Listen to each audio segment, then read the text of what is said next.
இந்திய இராணுவத்தில் பணிபுரியும் போது 2 பிள்ளைகளும் ராவி நதியில் தவறி விழுந்து மரித்து விட்டார்கள். பிறகு அவர் மற்றும் அவர் மனைவி பிள்ளைகள் இழந்த துக்கத்தில் என்ன செய்வது என்று தெரியாமல் தவித்துக் கொண்டு இருக்கும் பொழுது இயேசு கிறிஸ்து தரிசனம் கொடுத்து இருவரும் ஆண்டவருக்கென்று ஊழியம் செய்யும்படி அழைக்கப்பட்டார்கள்.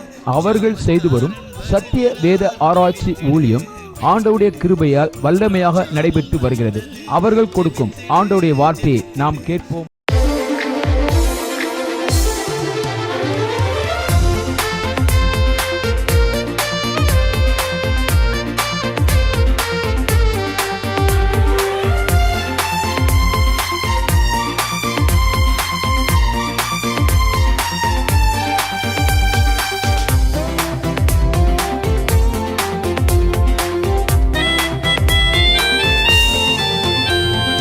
நன்றி நன்றி நன்றி இயேசு நன்மைகள் செய்தார். நன்றி நன்றி நன்றி நன்றி இயேசு நன்மைகள் செய்தார். நன்றி ஆபத்திலும் விபத்திலும் நித்தம் காத்தாரே. நன்றி ஆபத்திலும் விபத்திலும் நித்தம் காத்தாரே. நன்றி அழைத்தவர் உண்மையுள்ளவர், தேவன் அன்பாய் இருக்கிறார்.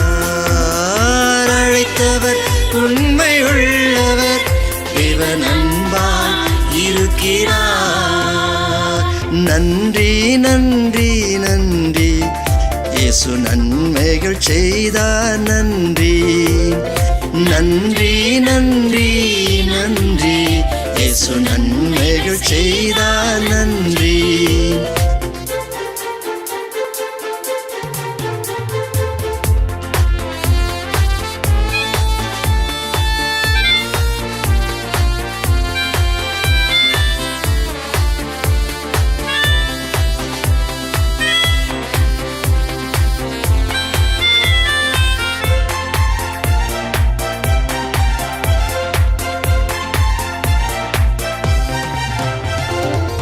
துன்பம் துயரத்தில் துவண்டு கிடந்தேன், இயேசு கண்டென்னை ஆதரித்தார்.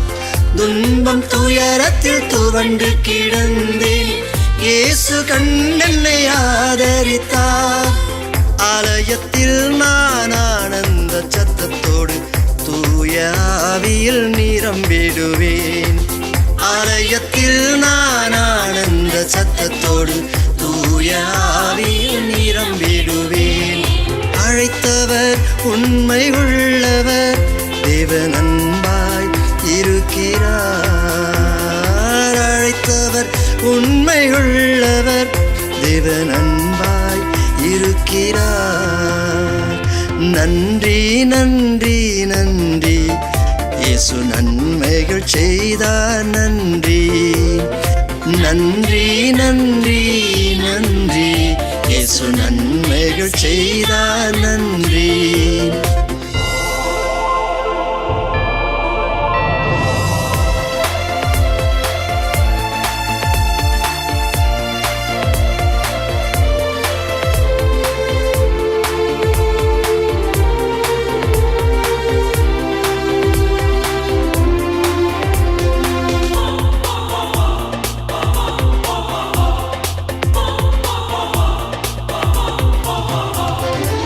சத்தியத்தை நான் கேட்டதினால் விடுதலை வாழ்வில் அடைந்தேனே.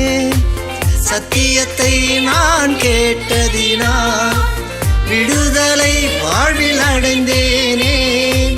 சாத்தானை கர்த்தர் மிதித்ததினாலே சங்கடம் இனி இல்லை துதித்திடுவேன். சாத்தானை கர்த்தர் மிதித்ததினாலே சாட்சியாய் நானும் வாழ்ந்திடுவேன். அழைத்தவர் உண்மை உள்ளவர், தேவன் அன்பாய் இருக்கிறார். அழைத்தவர் உண்மை உள்ளவர், தேவன் அன்பாய் இருக்கிறார். நன்றி நன்றி நன்றி இயேசு நன்மைகள் செய்தார். நன்றி நன்றி நன்றி நன்றி இயேசு நன்மைகள் செய்தார் நன்றி. ஆபத்திலும் விபத்திலும் நித்தம் காத்தாரே நன்றி. ஆபத்திலும் விபத்திலும் நித்தம் காத்தாரே நன்றி. அழைத்தவர் உண்மை உள்ளவர், தேவன் அன்பாய் இருக்கிறார். அழைத்தவர் உண்மை உள்ளவர், தேவன் அன்பாய் இருக்கிறார். நன்றி நன்றி நன்றி இயேசு நன்மைகள் செய்தார் நன்றி. நன்றி நன்றி நன்றி இயேசு நன்மைகள் செய்தார் நன்றி.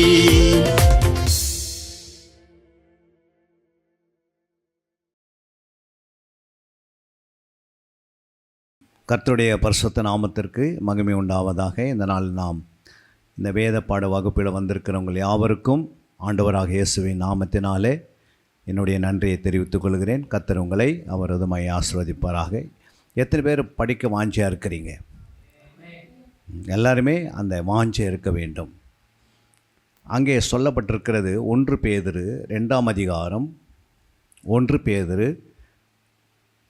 2ஆம் அதிகாரம் 1ஆம் வசனம் 2ஆம் வசனத்தை நாம் வாசிக்கலாம். இப்படி இருக்க கர்த்தர் தயவுள்ளவர் என்பதை நீங்கள் ருசி பார்த்ததுண்டானால் சகல துர்க்குணத்தையும் சகலவித கபடத்தையும் வஞ்சகங்களையும் பொறாமைகளையும் சகலவித புறங்கூறுதலையும் ஒழித்துவிட்டு நீங்கள் வளரும்படி புதிதாய் பிறந்த குழந்தைகளைப் போல திருவசனமாகிய கலங்கமில்லாத ஞானப்பாலின் மேல் வாஞ்சியாயிருங்கள். அல்லேலூயா. நீங்கள் புதிதாய் பிறந்த குழந்தைகளைப் போல. அல்லேலூயா. அப்போ புதிதாய் பிறந்த குழந்தைகளைப் போல என்ன செய்யணும்? ஞானப்பாலின் மேல் வாஞ்சியாக இருக்க வேண்டும். ஞானப்பால்னா அது திருவசனம். என்ன வசனம்? திருவசனன்னு சொன்னால் அது எதை குறிக்கிறது? ஞானப்பால். அங்கே போட்டு பாருங்கள். நீங்கள் வளரும்படி திருவசனமாகிய ஞானப்பால். அல்லேலூயா. அப்போது நீங்கள் வளரணும் அப்படின்னா இந்த ஞானப்பாலை நீங்கள் குடிக்கணும். என்ன பால்? இந்த உள்ளுக்கிற ஆத்மா, நமக்குள்ளுக்கிற ஆத்மாவுக்கு திருவசனமாக இந்த ஞானப்பாலை நீங்கள் என்ன செய்யணும்? குடிக்கணும்னா எப்படி குடிப்பீங்க? இந்த வசனத்தின் மேல் முதலாவது வாஞ்சி இருக்க வேண்டும். சங்கீதம் 91:14 சொல்லப்பட்டிருக்கிறது. சங்கீதம் 91:14. அவன் என்னிடத்தில் வாஞ்சியாய் இருக்கிறபடியால் அவனை விடுவிப்பேன். என் நாமத்தை அவன் அறிந்திருக்கிறபடியால் அவனை உயர்ந்த அடைக்கலத்திலே வைப்பேன். அல்லேலூயா. அங்கே என்ன சொல்லப்பட்டிருக்கு? அவன் என்னிடத்தில் வாஞ்சியாய் இருக்கிறபடியால். அல்லேலூயா. வாஞ்சியாக இருக்கிறபடியால் என்ன செய்ய போகிறாரா? அவனை விடுவிப்பேன். அவன் என்னிடத்தில் வாஞ்சியாக இருக்க கடவன். எப்படி இருக்கணும்? அவனை யார்? நீங்கள் உங்கள் பேரை போட்டுங்க. என்னிடத்தில் எதை போட்டுவோம் நம்ம? கத்திரத்தில். எப்படி? என்னிடத்தில்னா என் வேதத்தில், என் வசனத்தில், என் வார்த்தையில், என் சத்தியத்தில். புரியுதுங்களா? அந்த என்னிடத்தில்ன்றது நம்ம ஆண்டவர் என்ன பண்ணல, பார்க்கல இது வரைக்கும். யாராவது ஆண்டவர் பார்த்துருக்கிறீங்களா? இந்த வரைக்கும் யாருமே ஆண்டவர் என்ன பண்ணல, பார்க்கலை. ஆனால் ஆண்டவர் எப்படி பார்க்குறோம்? அவர் எழுதின வேதத்தில், அவர் எழுதின வேதம் தான் நம்ம கையில் கொடுக்கப்பட்டிருக்கிறது. அந்த வேதத்துக்குள் அவர் எப்படி இருக்கிறாரு? வார்த்தையாக இருக்கிறாரு, வசனமாக இருக்கிறாரு, வாக்கியங்களாக இருக்கிறாரு, அப்புறம் வேதமாக இருக்கிறாரு, அதிகாரமாக இருக்கிறாரு. அப்புறம் எப்படி இருக்கிறார்? எஸ், உள்ள வெளிச்சமாக இருக்கிறாரு. அந்த வேதத்துக்குள்ள அவர் எப்படி இருக்கிறாரு? வெளிச்சமாக இருக்கிறாரு. அப்புறம் எப்படி இருக்கிறாரு? நம்ம பாதை வழியாக இருக்கிறாரு, சத்தியமாக இருக்கிறாரு. அப்புறம் எப்படி இருக்கிறார் ஆண்டவர்? ஜீவ நதியாக, ஜீவ ஊற்றாக, ஆரோக்கியமாக, விடுதலையாக, பாதுகாப்பாக, பராமரிப்பாக அவர் இருக்கிறார். அல்லேலூயா. இன்னும் சொல்லப்போனால் அவர் இன்னும் எப்படி இருக்கிறார்னா திருவசனமாக இருக்கிறார், தேவ வசனமாக இருக்கிறார். அதுக்கடுத்தது நீதியின் வசனமாக இருக்கிறார். அதுக்கடுத்தது ஆரோக்கியமான வசனமாக இருக்கிறார், உபதேசிகராக இருக்கிறார், போதகராக இருக்கிறார், பிரசங்கியாக இருக்கிறார், தீர்க்கதரிசியாக இருக்கிறார், ராஜாவாக இருக்கிறார். சொல்லிக்கினே போகலாம். பிரதான ஆசாரியாக இருக்கிறார். இது எல்லாம் சேர்த்து என்ன சொல்கிறாரு? என்னிடத்தில் என்றார். அல்லேலூயா. பிரதான ஆசாரியராக வார்த்தையாக தான் இருக்கிறார். புரியுங்களா? அவர் இயேசுவாக இருந்தாலும் வார்த்தையாக தான் இருக்கிறார். புரியுங்களா? அவர் விடுதலை தருகிறவராக இருந்தாலும் வார்த்தையாக தான் இருக்கிறார். பைபிளில் எல்லாமே எப்படி இருக்குது? வார்த்தையாக தான் இருக்கிறது. இயேசுவை இது வரைக்கும் என்ன பண்ணல? நம்ம முகமுகமாய் தரிசிக்கலை, முகமுகமாய் பார்க்கலை. வேதம் நம்ம கையில் வந்தது. புரியுங்களா? இந்த வேதத்தை எத்தனையோ பேர் இரத்த சாட்சியாக மரித்து, அல்லேலூயா, இந்த வேத புத்தகம் நம்ம கையில் வருவதுக்கு எத்தனையோ பேர் இரத்த சாட்சியாக மரித்து இருக்கிறாங்க. எத்தனையோ பேர் இதுக்காக பிரயாசப்பட்டிருக்கிறாங்க. இந்த வேதத்தை எழுதுவதுக்கு எத்தனையோ பேர் பிரயாசம். புரியுதுங்களா? ஆனால் இது நம்ம கையில் வந்து சேர்ந்தாச்சு. அல்லேலூயா. இப்போ ஆண்டவர் சொல்கிறார், நீர் என்னிடத்தில் வாஞ்சியாக இருக்கிறபடியால் நான் உன்னை விடுவிப்பேன். என் நாமத்தை நீ அறிந்திருந்தபடியால் நான் உன்னை உயர்ந்த அடைக்கலத்தில் கொண்டு போவேன். அல்லேலூயா. இதில் நீங்கள் பார்த்தீங்கன்னா இந்த என் திருவசனம் நீங்கள் வளரும்படி திருவசனமாக ஞானப்பாலின் மேல் வாஞ்சியாக இருக்கணும். அல்லேலூயா. எதன் மேல் வாஞ்சியாக இருக்கணும்? திருவசனத்தின் மேல் வாஞ்சியாக இருக்கணும். அல்லேலூயா. திருவசனம் என்றால் என்ன? திருவசனமான என்னம்மா? திருவசனம் என்ன? நீங்கள் அவங்க சொன்னாங்க. யார் என்ன சொன்னாங்க? ஞானப்பால். என்னது? எதோ சொல்கிறீங்க. திருவசனத்தின் ஆண்டு சொன்ன நீங்கள் வளரும்படி திருவசனமாக ஞானப்பாலின் மேல் வாஞ்சியாக இருங்கனாரு. அப்போது நீங்கள் திருவசனமாக இந்த ஞானப்பாலின் மேல் எப்படி இருக்கணும்? வாஞ்சியாக இருக்கணும். அல்லேலூயா. ஏன் வாஞ்சியாக இருக்கணும்? ஏமா திருவசனத்தின் ஞானப்பாலின் மேல் ஏன் வாஞ்சியாக இருக்கணும்? ஃபாஸ்டாக பேசும். வளர்ச்சிக்காக. அல்லேலூயா. நம்முடைய எங்கே வளரணும்? நம்முடைய ஆத்மா வளரணும். புரியுங்களா? சரீரம் ஆல்ரெடி என்ன பண்ணுது? வளருது. ஏன்னா 3 வேளை நம்ம என்ன செய்கிறோம்? பிரேக்ஃபாஸ்ட்டு, லஞ்சு, டின்னர், நடுவில் டீ, அப்புறம் நடுவில் தேவையில்லாதெல்லாம் என்ன பண்ணுறோம்? சாப்பிட்டு எப்படி அந்த சரீரம் 3 கிலோவில் பிறந்து இன்றைக்கி இந்த அளவுக்கு வந்து இருக்குது. புரியுங்களா? ஏன் சரீரத்தை ஆண்டு படைச்சார்? ஐயா சொல்வார். ஏன் நமக்கு ஆண்டு இந்த சரீரத்தை போர்த்தார்? இந்த சரீரம் எதுக்குமா நமக்கு? இந்த சரீரம் எதுக்காக நமக்கு கொடுத்தாருன்றது. ஃபஸ்ட்டு இந்த சரீரத்தை எதுக்கு கொடுத்தாருன்னா ஒருத்தர் என்ன பண்ண முடியும்? பார்க்க முடியும். இவங்க நான் யார், நீங்கள் யார் அப்படின்ட்டு. சரீரமே இல்லைன்னா என்ன பண்ண முடியாது. இப்போ உலகத்தில் இருக்கிறவங்க சரீரத்தை பார்க்க முடியும். மரண சந்தித்திற்கு சரீரம் மண் சாப்பிட்றோம். இந்த மாம்சத்தை என்ன பண்ணிடும்? மண் சாப்பிட்றோம். ஏன் மண் சாப்பிடுது? மண்ணிலேருந்து வந்தோம், மண்ணிலேருந்து விளையதே சாப்பிட்றோம். மண்ணில் உருவாக்கப்பட்டு அப்புறம் மண்ணில் விளையதெல்லாம் சாப்பிட்றோம். ஒரு நாள் மண் என்ன பண்ண போகுது? நம்மளை சாப்பிட போகுது. ஆனால் இந்த மண்ணுக்கு போகிற சரீரத்துக்காக ஆசை, பொருள் ஆசை, மண் ஆசை, பெண் ஆசை, உலக ஆசை, அப்புறம் இருக்கிறதெல்லாம் ஆசை, தூக்கம் மயக்கம் எல்லாமே இந்த சரீரத்துக்கு என்ன தேவைப்படுது. அல்லேலூயா. சிலவங்களுக்கு ஆசை, எல்லா ஆசையும் என்ன பண்ணுறோம்? ஆசை எதுக்கு இருக்குது? ஆண்டவர் சொன்னார், என் மேலே ஆசையாக இருக்குன்னு சொன்னார். ஆனால் இயேசுவை விட்டுட்டு எல்லாரும் மேலே ஆசையாக இருக்கிறோம். புரியுங்களா? நிலத்து மேலே சிலருக்கு ஆசை, சிலருக்கு பிளாட்டு மேலே ஆசை, வீட்டு மேலே ஆசை, சிலவங்களுக்கு அல்லையா பணத்து மேலே ஆசை. ஏன் ஆசை? அவர் சொன்னார், நீங்கள் எதை மேலே என்ன பண்ணாதீங்க, ஆசை வைக்காதீங்க, என் மேலே மட்டும் ஆசை இருக்கணும். அப்போ ஒருத்தர் மேலே இயேசு மேலே ஒருத்தருக்கு ஆசை இருக்குதுன்னு எப்படி கண்டுபிடிக்கலாம்? அம்மா சொல்லுவாங்க, இயேசு மேலே ஒருத்தர் ஆசையாக இருக்கிறா எப்படி கண்டுபிடிக்கலாம்?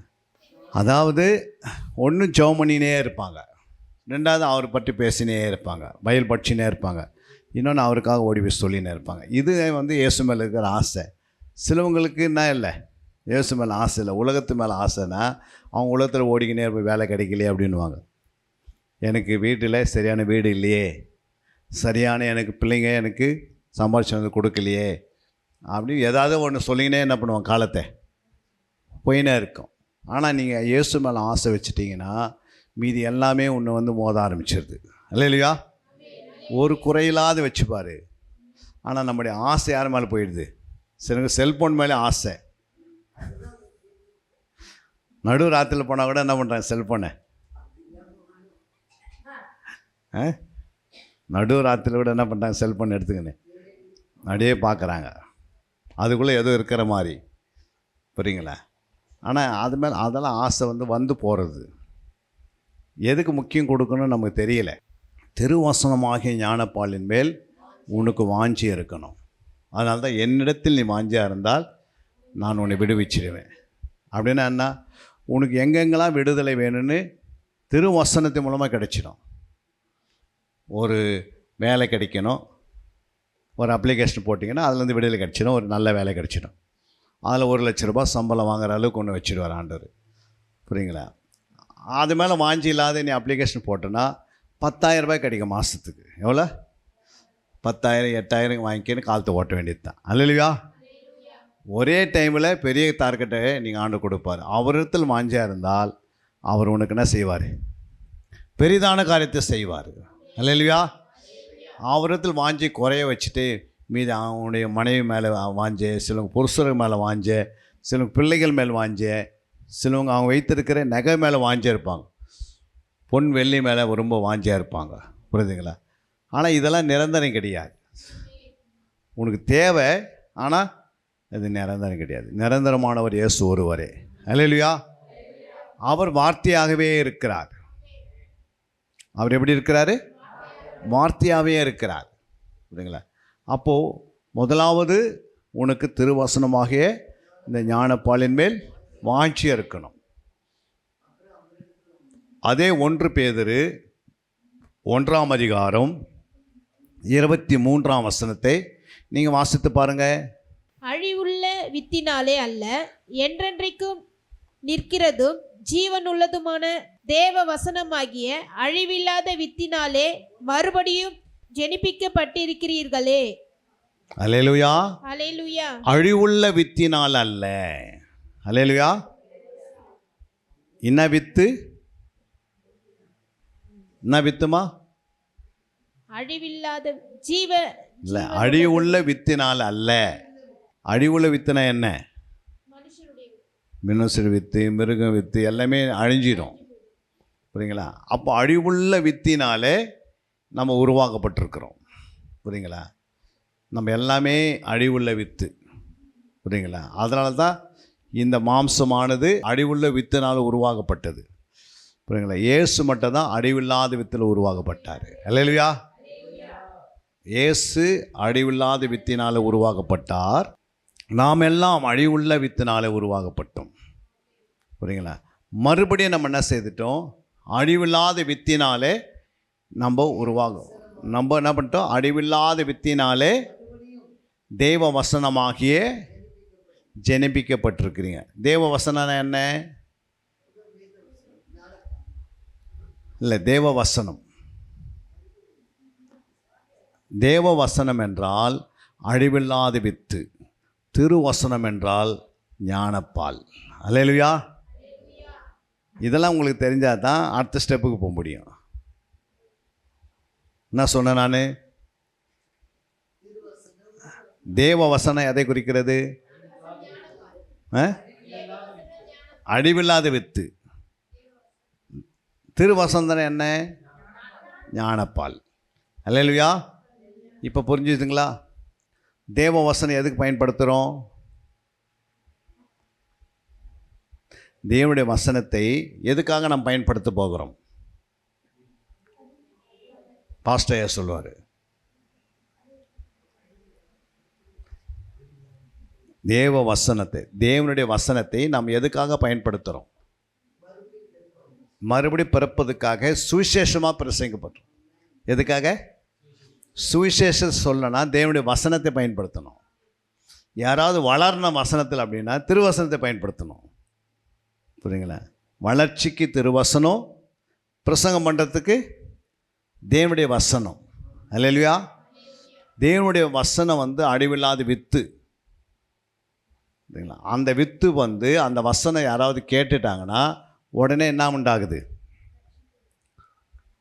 என்ன உண்டாகுதுமா? ரட்சிப்பு உண்டாகுது. அல்லேலூயா.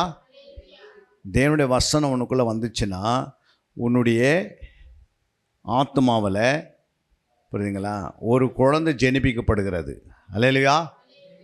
உனக்குள்ளே ஒரு குழந்தை உருவாகுது.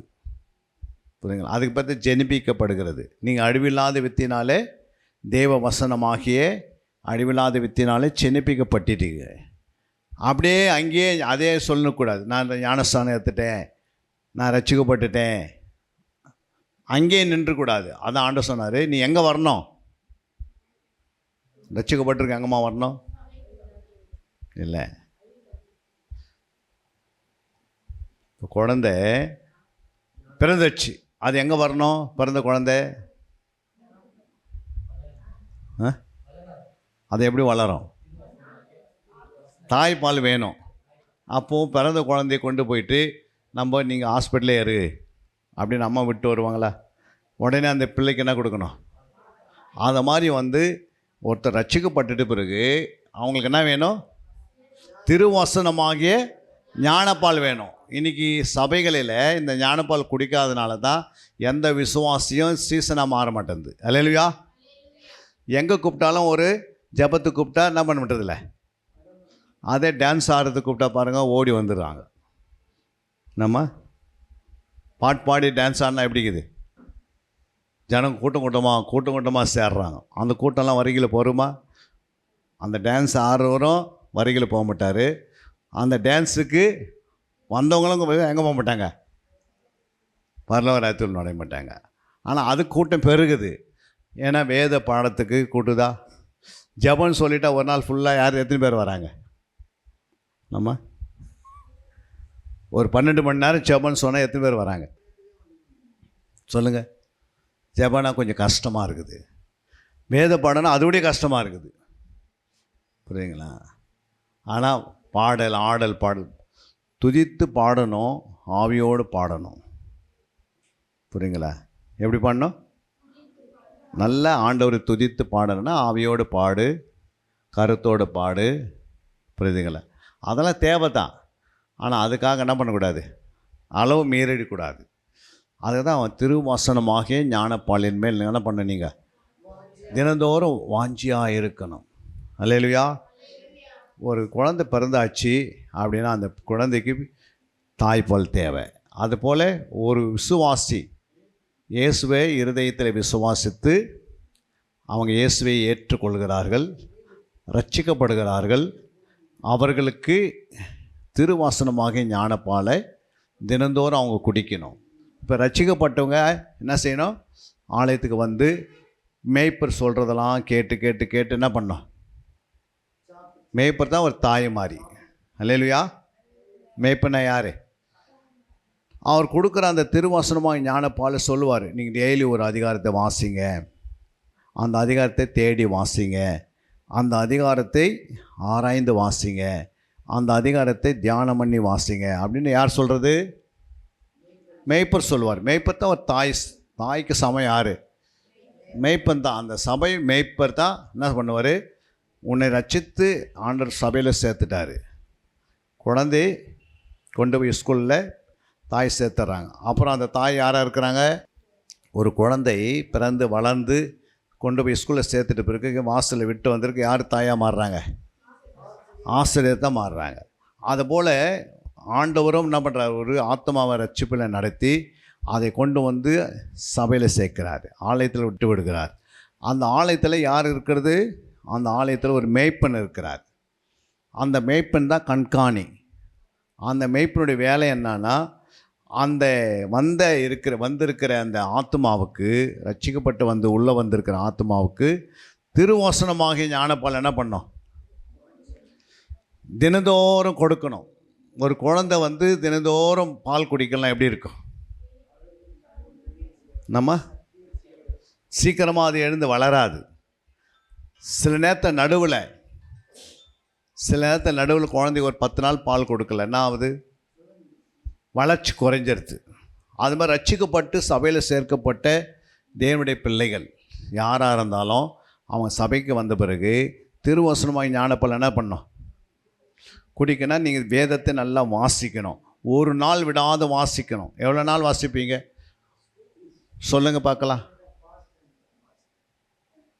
எவ்வளோ நாள் வாசிப்பீங்க? ஒரு பிறந்த குழந்தை எவ்வளோ நாட்கள் தாய்ப்பால் குடிக்கணும்?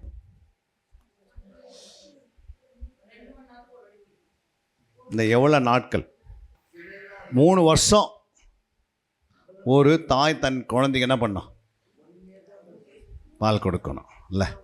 அப்போது 3 வருஷம் கொடுக்கணும்னா அந்த ரட்சிக்கப்பட்ட வந்த தாய் சபைக்கு வந்திருக்கிற அந்த குழந்தைன்னா அந்த ஆத்மா தான் குழந்தையாக இருக்கிறது, புரியுங்களா? அப்போ குழந்தை என்பது என்ன, குழந்தைக்கு என்ன தெரியாது, எதுவுமே தெரியாது. அப்போ அது வளரணும். அந்த குழந்தை வளர்கிற மாதிரி ரட்சிக்கப்பட்ட அந்த குழந்தை ஆத்மா வளரணும்னா அந்த திருவசனமாக ஞானப்பால் எத்தனை வருஷம் படிக்கணும்? ஒரு 3 வருஷம் என்ன பண்ணோம், எத்தனை அவர் பொறுத்து அது வசனத்தை தியானம் பண்ணோம். அடிக்கடிக்கு 2 ஹவர் 3 ஹவருக்கு என்ன பண்ணோம் அடிக்கடிக்கு. அப்படி இருந்தால் தான் அந்த விசுவாசி ஒரு நல்ல ஆவிக்குரிய விசுவாசியாக மாற முடியும். அல்லேலூயா. இல்லைன்னா விசுவாசி அவிசுவாசியாக மாறி 10 வருஷம் ஆன பிறகு அற்ப விசுவாசம் மாதிரி சபை விட்டு ஓடிப்படுது. அல்லேலூயா. அப்புறம் எதிர்த்து பேசுது, நீ என்ன சொல்கிறது நான் என்ன கேட்குறது. அதுக்கு என்ன காரணம், நம்ம காரணம் சரியான வளர்ச்சி இல்லாதனால இப்போது மேய்ப்பனே பார்த்து என்ன பண்ணுது, அது பேசுது, புரியுங்களா? சில குழந்தைங்க பாருங்கள், அப்பா அம்மாவை வளர்ந்த பிறகு பேசும், நீ என்ன செய்துட்டு நான் என்ன செய்யணும் உனக்கு அப்படின்னு. நீங்கள் பெற்று வளர்த்துட்டுப்பீங்க. அதுக்கு என்ன காரணம்னா அந்த தாய் என்ன பண்ணல, அந்த பிள்ளையை சரியாக அடித்து வளர்க்கலை. அதனால் இப்போது அந்த பிள்ளையை என்ன பண்ணுது, எதிர்த்து நின்று போராடுது தாய்கிட்ட இல்லை. அதுக்கு என்ன காரணம், யார் காரணம், தாய் தான் காரணம். நீ வந்து ஆரம்பத்தில் என்ன பண்ணியிருக்கணும், அதுக்கு தாய்ப்பால் கொடுத்த மாதிரி அதுக்கு என்ன பண்ணியிருக்கணும், தாய் யாருன்னு அதுக்கு முழுமையாக கற்றுக் கொடுத்துருக்கணும். அல்லேலூயா. அதே போல் ஒரு ரட்சிக்கப்பட்ட பிள்ளைகள் ஆலயத்துக்கு வரும்போது ஒரு தாயாக இருக்கிற அந்த மேய்ப்பன் தன்னுடைய இயேசு பற்றி நல்லா என்ன பண்ணியிருக்கணும், அதுக்கு 3 வருஷம் பைபிளை குறித்து கற்றுக் கொடுத்துருக்கணும். நம்ம என்ன பண்ணுறோம், ஒரு மெசேஜ் கொடுக்குறோம் ஒன் சண்டே, ஒரு 45 நிமிஷம், எவ்வளோம்மா 45 நிமிஷம் 1 மணி நேரம் மெசேஜ் கொடுக்குறோம். அந்த ஒரு வாரத்துக்கு ஒரு மெசேஜையே அது கேட்டுட்டு போன பிறகு அது வளர முடியுமா? நீங்கள் உங்கள் குழந்தைக்கு வாரத்துக்கு 1 நாள் பால் கொடுத்து பாருங்கள், என்ன ஆகும், வீக் ஆகிடும். அதே போல் இந்த விசுவாசியம் வாரத்துக்கு 1 நாள் பைபிள் வந்து ஒரு மெசேஜ் கேட்டு போகிறதுனால அந்த வாரம் 6 நாள் பைபிள் அது எடுக்கிறதே இல்லை. அல்லேலூயா. அது கொஞ்சம் கொஞ்சமாக அந்த ஆத்மானா ஆகுது,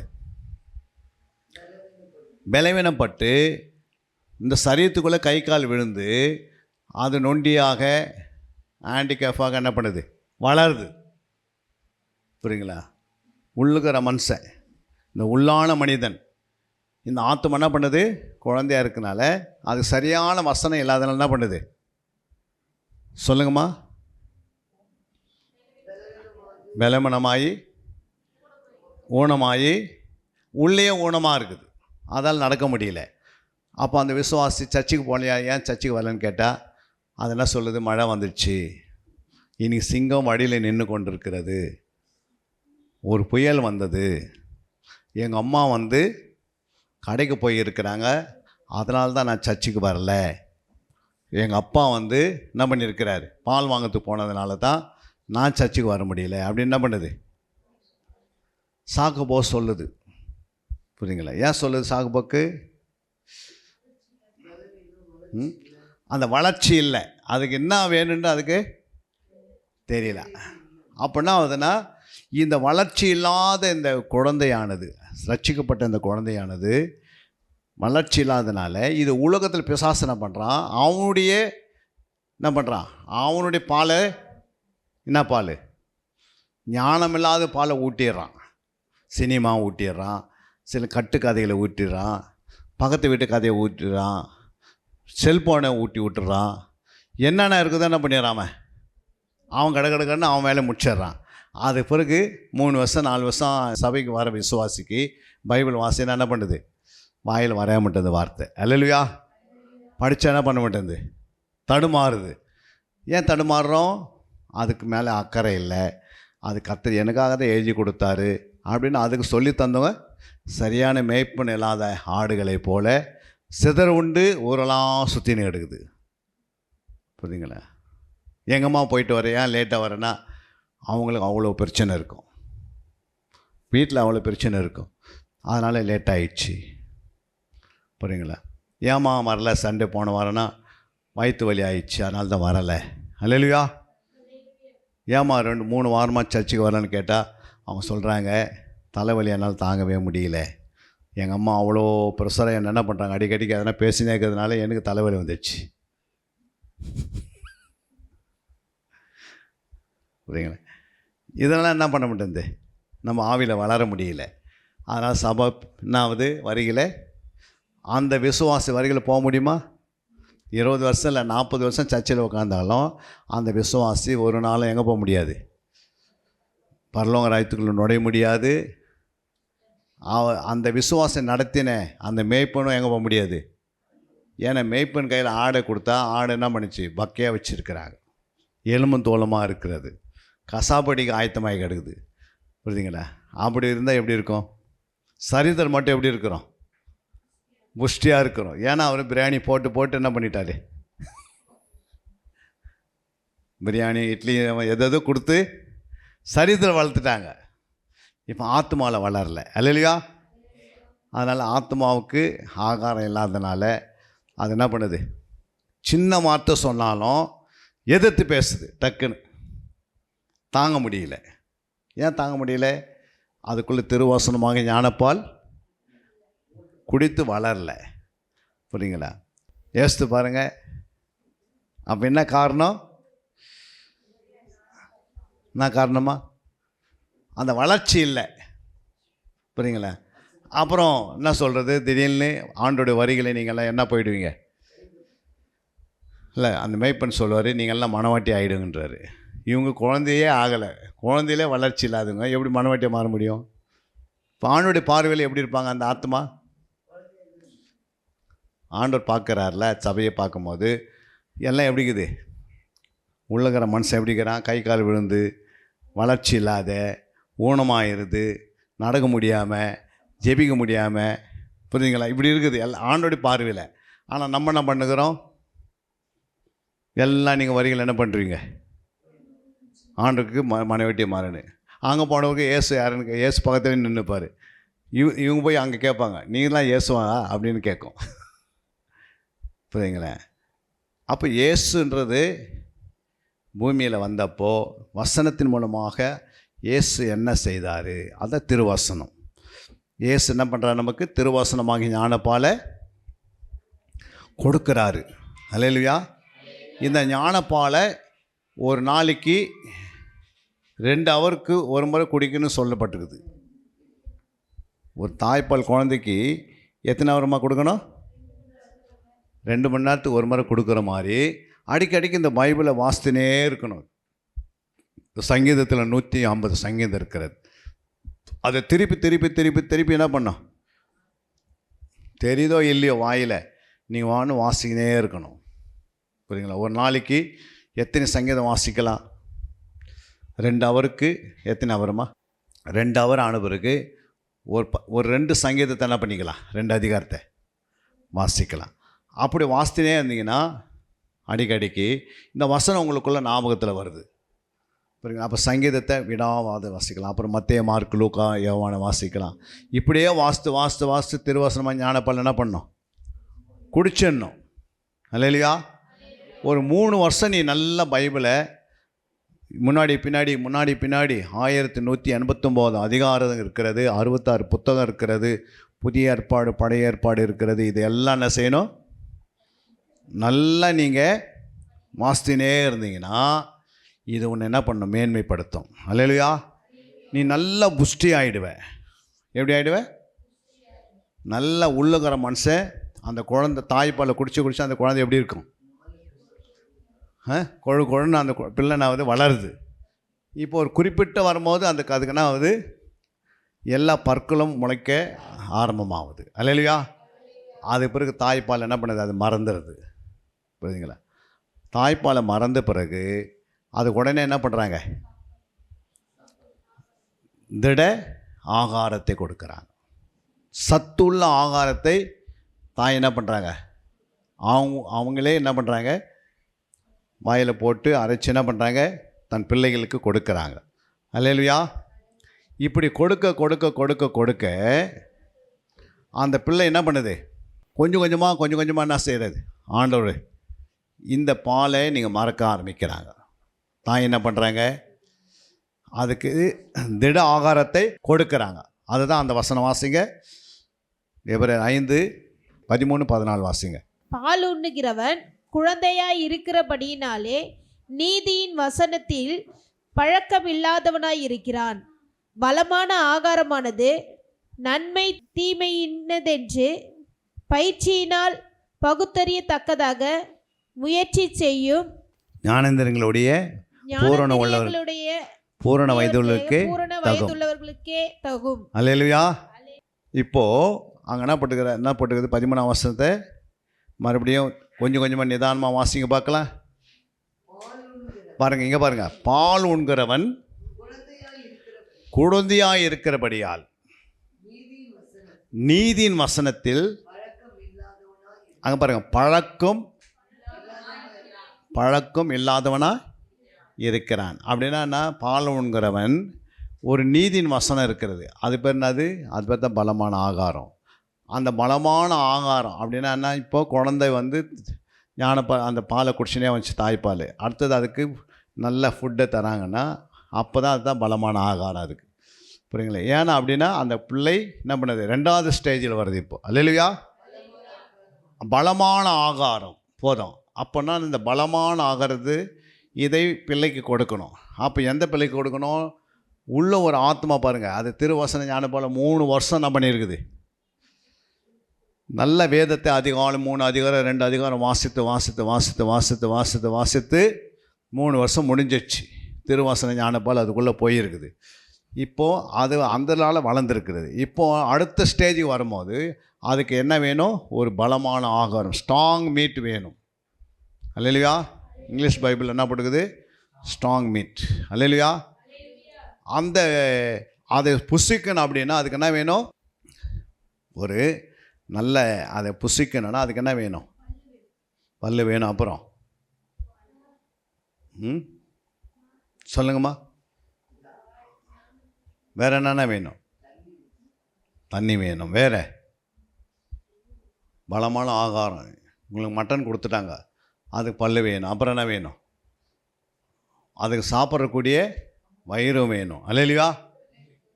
எவ்வளோ சாப்பிட்ணுன்னு அது அப்போ தான் தெரியும். அப்படின்னா இந்த பலமான ஆகாரத்தை அது புசிக்கும் போது அதுக்கு என்ன உண்டாகுது? சக்தி அதிகமாக உண்டாகுது. பால் குடிக்கிறதுக்கும் இப்போது ஸ்ட்ராங் மீட்டு சாப்பிட்றதுக்கு எப்படி இருக்கும்? அது ஸ்ட்ராங்காக ஆகிடுது. புரியுங்களா? அந்த உள்ளுக்கிற மனுஷன் ஸ்ட்ராங்காக ஆக ஆக ஆக ஆக பலமான ஆகாரத்தை புசிக்க அது ஸ்ட்ராங்காக ஆகும்போது புரியுதுங்களா? என்ன தெரியுது? இப்போ அது எதை பார்க்கும்? நன்மை தீமை. அல்லேலூயா. நன்மைனா என்ன, தீமைனா என்ன பண்ணோம், டக்குன்னு தெரியும். அப்படின்னா என்ன, ஒருத்தர் அவருக்கு முன்னாடி வந்து நிற்கிறாரு, இவர் அடிக்க முடியுமா முடியாதான்னு பார்த்தா அவர் என்ன பண்ணுவார், இவர் சாப்பிட்ட சாப்பாட்டுக்கு அவர் எப்படி அடித்தா கீழே விடுவார்னு அவருக்கு தெரியும். எங்கே அடித்தா அவர் விழுந்துடுவார்னு அதுவும் தெரியும். தெரியுமா தெரியாத? அந்த மாதிரி பிசாசு வந்து முன்னாடி நிற்கும் போது இவர் ஸ்ட்ராங்காக நின்று எதிர்த்து போராடுவார். புரியுங்களா? பிசாசுக்கு முதுக காட்டவே மாட்டார். அல்லேலூயா. பிசாசுக்கு என்ன காட்ட மாட்டார், முதுக காட்ட மாட்டார். பிசாசுக்கு எதிர்ப்பார், போராடுவார், ஜெயிப்பார். அல்லேலூயா. ஏன் அப்படின்னா அவர்கிட்ட என்ன இருக்குது, பலமான ஆகாரம் இருக்கிறது. வேதத்தில் இருக்கிற நீதியின் வசனம் தான் என்னது, அங்கே போட்டு இது பாருங்கள், நீதியின் வசனமாகிய பலமான ஆகாரம். என்ன வசனம்? பலமான ஆகாரம் தான் என்னது, நீதியின் வசனம். அல்லேலூயா. திருவசனம் என்ன, ஞானப்பால். தேவ வசனம் என்ன, அழிவில்லாத வித்து. அல்லேலூயா. அப்போது இந்த 3 வசனம் பைபிளுக்குள்ளே இருக்குது. இது இப்போ சப்ஜெக்டாக எழும்பி வரும். நீங்கள் திருவசனமே உங்களுக்கு தெரியல அப்படின்னு வச்சுங்க, அப்புறம் நம்ம எந்த வசனத்துக்கு போக முடியாது, பலமான ஆகாரத்துக்கு போக முடியாது. அல்லேலூயா. அப்போ திருவசனமாகிய இந்த ஞானப்பாலை தான் உங்களுக்கு ப்ராக்டிக்கலாக சொல்லி தரப்போகிறோம். புரியுங்க? அது எப்படி எடுக்கிறது, எப்படி அனுதினம் உங்களுடைய வாழ்க்கையில் திருவசனத்தை இன்னிலேருந்து நீங்கள் என்ன செய்யணும், திருவசனத்தை எடுக்கணும். அது கற்றுக் கொடுப்பதுக்கு நம்ம 2ஆம் செக்ஷனில் அது தெளிவாக உங்களுக்கு என்ன பண்ணுவார், ஆவியானவர் சொல்லி தருவார். புரியுங்களா? அப்போ அதை நீ கற்று அந்த திருவசனமாகிய ஞானப்பாலை எப்படி உட்கொள்ள வேண்டும். புரியுங்களா? அப்போ திருவசனமாகிய ஞானப்பாலை உட்கொள்வதற்கு அந்த மெத்தடு உங்களுக்கு தெரிஞ்சிச்சுன்னா நீங்கள் உள்ளுகிற ஆத்மா அது என்ன செய்யும், அந்த ஞானப்பாலை குடித்து என்ன பண்ணிடும், நாளுக்கு நாள் பலப்படும், வளரும். அதான் சொன்ன, வளரும்படி நீங்கள் வளரும்படி திருவசனமாகிய ஞானப்பாலின் மேல் வாஞ்சியாக இருங்கன்னு நான் சொன்னேன். அந்த வாஞ்சி உங்களுக்குள்ளே கிளாஸ் வந்துட்டீங்க அப்படின்னா ஏதோ மாதத்துக்கு ஒரு நாள் வந்து கிளாஸ் படிக்கிறதில்ல. இந்த கிளாஸில் நீங்கள் வீட்டுக்கு போய் நீங்கள் இந்த சொல்கிற அதிகாரத்தை நீங்கள் வாசித்து அதில் இருக்கிற நான் சொல்கிறதெல்லாம் நீங்கள் கண்டுபிடிச்சி எழுதி கொண்டு வந்து நோட்ஸ் இங்கே வைக்கணும். இப்போ எங்களுடைய ஆவிக்குரிய ஜீவியத்தில் வளர்றீங்க. ஒரு 3 வருஷம் நீங்கள் திருவசனமாக ஞானப்பாலை குடித்து ஒரு 3 வருஷம் நீங்கள் பலமான ஆகாரத்தை புசித்தீங்கன்னா அதுக்கு பிறகு பார்த்தீங்கன்னா நீங்களே ஒரு சீசனாக, நீங்களே ஒரு ஜாமக்காரனாக, நீங்களே ஒரு யுத்த வீரனாக, நீங்களே ஒரு உடன் ஊழியனாக, நீங்களே ஒரு ஊழியக்காரனாக ஆண்டு செலக்ட் பண்ணுறாரு. அல்லேலூயா. அப்படி தான் ஆலயத்திலே 5 விதமான ஊழியங்களை கர்த்தர் என்ன பண்ணுறாரு, செலக்ட் பண்ணுறாரு. இங்கே தான் ஒரு தீர்க்கதரிசி எழுப்புவார். ஆலயத்திலிருந்து தான் ஒரு போதகரை கர்த்தர் எழுப்புகிறாரு. இந்த ஆலயத்திலிருந்து தான் ஒரு பிரசங்கியார் எழுப்புகிறாரு. இந்த ஆலயத்திலிருந்து தான் ஒரு அப்போஸ்தலன் எழுப்புகிறார். அல்லேலூயா. இந்த ஆலயத்திலிருந்து தான் ஒரு மேய்ப்பனை எழுப்புகிறார். இந்த ஆலயத்திலிருந்து தான் ஒரு மூப்பரை எழுப்புகிறார். இந்த ஆலயத்திலிருந்து தான் தலைவர்களை எழுப்புகிறார். இந்த ஆலயத்தில் இருந்தது ஆண்டவன ஆசாரிகளை எழுப்புகிறார். இந்த ஆலயத்தில் இருந்தது ஆண்டவன் என்ன பண்ணுறார், லேவியர்களை எழுப்புகிறார். இந்த ஆலயத்திலிருந்து தான் என்ன பண்ணுறார் ஆண்டவர், நல்ல சேர்மேன், நல்ல டைரக்டராக எழுப்புகிறார். புரியுங்களா? பல சபைகளுக்கு அவங்கள ஆண்டவன் என்ன பண்ணுறாரு, ஒரு டைரக்டராக, புரியுங்களா, ஆக்க முடியாதா, ஒரு பிஷப்பாக. புரியுங்களா? ரெவரண்ட்னா என்ன, ரெவரண்ட்னா என்னம்மா சொல்லுங்க. ரெவரண்ட்னா என்ன? ரெவரண்ட் என்றால் பரிசுத்தத்துக்கு பயங்கரமானவர்கள். என்னது? பரிசுத்தத்துக்கு பயங்கரமாக இருப்பாங்க. பரிசுத்தமாக அப்படியே நேர்மையாக இருப்பாங்க, உண்மையை பேசுவாங்க, உத்தமத்தை பேசுவாங்க, பொய்யை பேச மாட்டாங்க. அவங்களாம் யார்? ரெவரண்ட்டு. ரெவரண்ட் என்றால் பரிசுத்தத்தில் பயங்கரமாக இருக்கணும். நம்ம எப்படி இருக்கணும்? பரிசுத்தத்தில் பயங்கரமாக இருக்கணும். நான் அர்த்தம் கீழ்ப்படியதில் பயங்கரமாக இருக்கணும். புரியுங்களா? ஆண்டோடைய சித்தத்தை செய்வதில் பயங்கரமாக இருக்கணும். ஆண்டோட காய் ஓடி உடைப்பதில் பயங்கரமாக இருக்கணும். புரியுங்களா? ஆண்டவருக்காக கொடுப்பதில் பயங்கரமாக இருக்கணும், ஆண்டவருக்காக ஆத்ம ஆதாயத்தில் பயங்கரமாக இருக்கணும். இதெல்லாம் தான் எதை குறிக்கிறது? ரெவரண்ட் என்று குறிக்கிறது. அல்லேலூயா. போதகர் என்றால் என்ன? அதான் போதகர். போதகர் என்ன இங்கிலீஷில்? டீச்சர். அல்லேலூயா. போதகர் என்றால் டீச்சர், மேய்ப்பர் என்றால் பாஸ்டர். அல்லேலூயா. இப்போ நான் வந்து நான் இருக்கிறேன், டீச்சராக இருக்கிறேன். ஏன்னா ஆண்டவர் அந்த டீச்சருக்குரிய அபிஷேகத்தை ஊற்றி போய் என்ன பண்ணினி, சபை சபையாய் போய் என்ன பண்ணு, ஆலய ஆலயமாக என்னை பற்றி கற்றுக்கொடு. என்னது? கற்றுக்கொடு. புரியுங்களா? கற்றுக் கொடுக்குற வேலை. அதுக்காக நான் போயிட்டு இதுக்காக என்ன செய்யலை, பெரிய பெரிய படிப்பெல்லாம் படிச்சுட்டு வந்து கற்றுக் கொடுக்கல. இந்த கற்றுக் கொடுக்கறது வந்து வேதத்தை நல்லா என்ன பண்ணணும், கற்றுக்கொள்ளணும். அப்போ கற்றுக் கொடுக்க முடியும். புரியுதுங்களா? வேதத்தை நல்லா கற்றுக்கணுன்னாவே கற்றுக் கொடுக்கலாம். அல்லேலூயா. நீங்கள் எல்லாம் போதகராக இருக்கலாம். வாசிங்க அந்த வசனத்தை, 5:12. எபிரேயர் 5ஆம் அதிகாரம் 12ஆம் வசனத்தை வாசிங்க.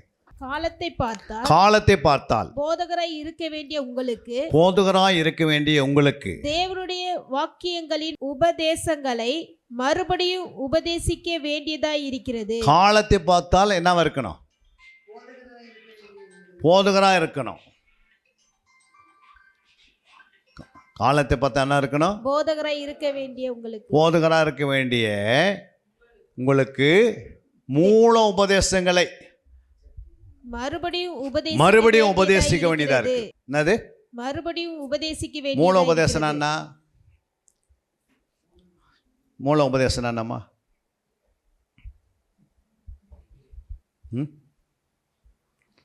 மூல உபதேசம் என்ன? ஆண்டவர் காலத்தை பார்த்தா என்ன இருக்கணும்? போதகனாக இருக்கணும். ஆனால் நீங்கள் என்ன எப்படி இருக்கிறீங்க? பாலொன்று குழந்தைகளாக இருக்கிறீங்க. மறுபடியும் மூல உபதேசத்தை என்ன பண்ணுறதா இருக்குது?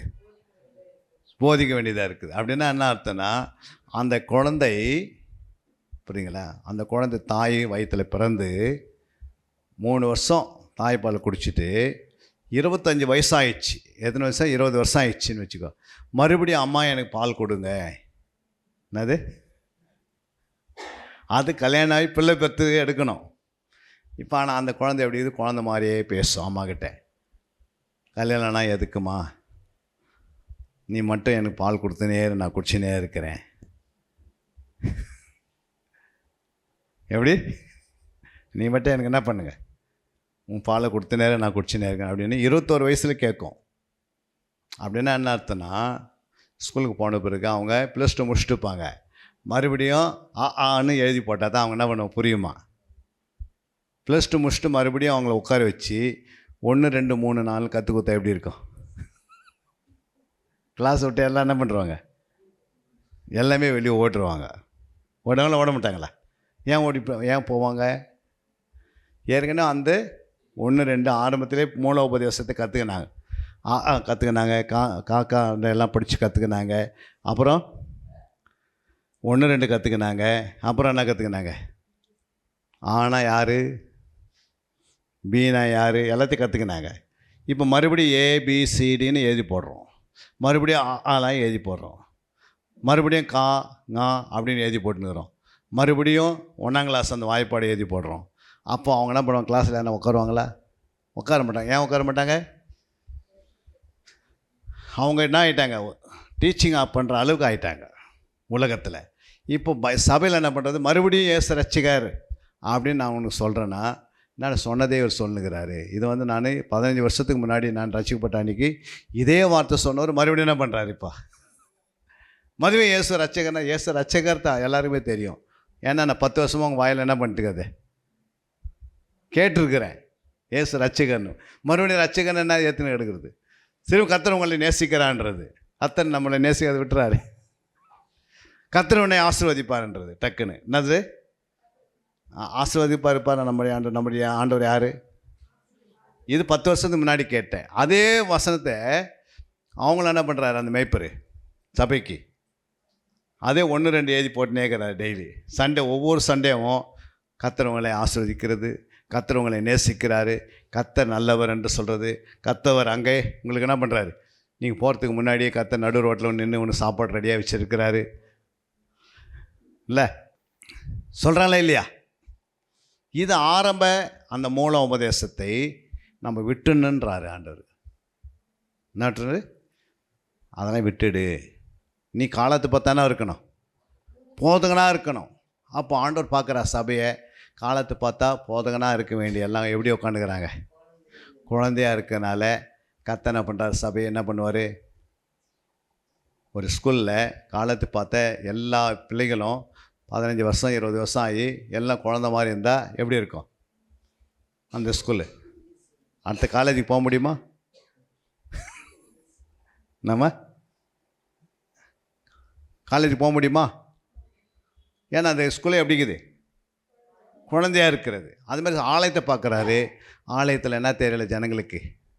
திருவசனமானா என்னன்னு தெரியல, தேவ வசனம் சொன்னால் என்னன்னு தெரியல, அப்புறம் நீதியின் வசனம்னா என்னன்னு தெரியல, சத்திய வசனம்னா என்னன்னு தெரியல.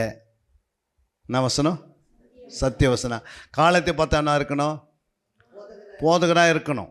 பாருங்கள், அந்த 6ஆம் வசனம், 6ஆம் அதிகாரம் 1ஆம் வசனம் வாசிங்க. எபிரேயர் 6:1. ஆகையால் கிறிஸ்துவை பற்றி சொல்லிய மூல உபதேச வசனங்களை நாம் விட்டு செத்த கிரியைகளுக்கு நீங்களாகும் மனதிரும்புதல், தேவன் பேரில் வைக்கும் விசுவாசம். அடுத்தது ஸ்தானங்களுக்கு அடுத்த உபதேசம், கைகளை வைக்குதல், மரித்தோரின் உயிர்த்தெழுதல், நித்திய நியாய தீர்ப்பு என்பவைகளாகிய அஸ்திபாரத்தை மறுபடியும் போடாமல். இது ஏற்கனவே என்ன பண்ணிட்டேன், இந்த அஸ்திபாரத்தை போட்டோம். ஆனால் என்ன பண்ணுறாங்க நம்ம சபையில்? மறுபடியும் போடுறாங்க. எதை போடுறாங்க? 6 வைத்தல். பாருங்க, 6 என்ன பண்ணுது? 1 என்ன பண்ணுது? ஆகையால் கிறிஸ்துவை பற்றிய சொல்லிய மூல உபதேச வசனங்களை, கிறிஸ்து பற்றிய மூல உபதேசங்கள் சொல்லிய மூல உபதேசங்களை நாம் விட்டு நாம் என்ன பண்ணினதை விட்டுணும். ஆனால் நம்மளாம் என்ன பண்ண முடியல, அதே போட்டுனேங்கிறாங்க. அதே ஏபிசிடி தான். 25 வருஷம் சபையில் உட்காந்துருந்தா அவங்க எந்த அளவுக்கு வளர்ந்துருக்கணும். உலகத்தில் ஒரு குழந்தை படித்து 10ஆம் கிளாஸ் 12ஆம் கிளாஸ் படித்து அப்புறம் அது பல இன்ஜினியரிங் கோர்ஸ் முடித்து பல லாயர் ஆகி பல லாயர் கோர்ஸ் முடித்து பல டாக்டர் ஆகி அதுங்க டாக்டர்லாம் ஆகிடுச்சு என்ன பண்ணுது? பெரிய பெரிய வேலை செய்கிறாங்க. ஆனால் சபையில் பாருங்கள் 25 வருஷம் ஆனாலும் விசுவாசி எப்படிங்கிறாங்க? விசுவாசிக்கிட்டே மோசமாயிட்டாங்க. அல்லேலூயா. இவங்களை வச்சு என்ன பண்ண முடியாது? பரலோகத்தில் ஐயா என்ன பண்ண முடியாது?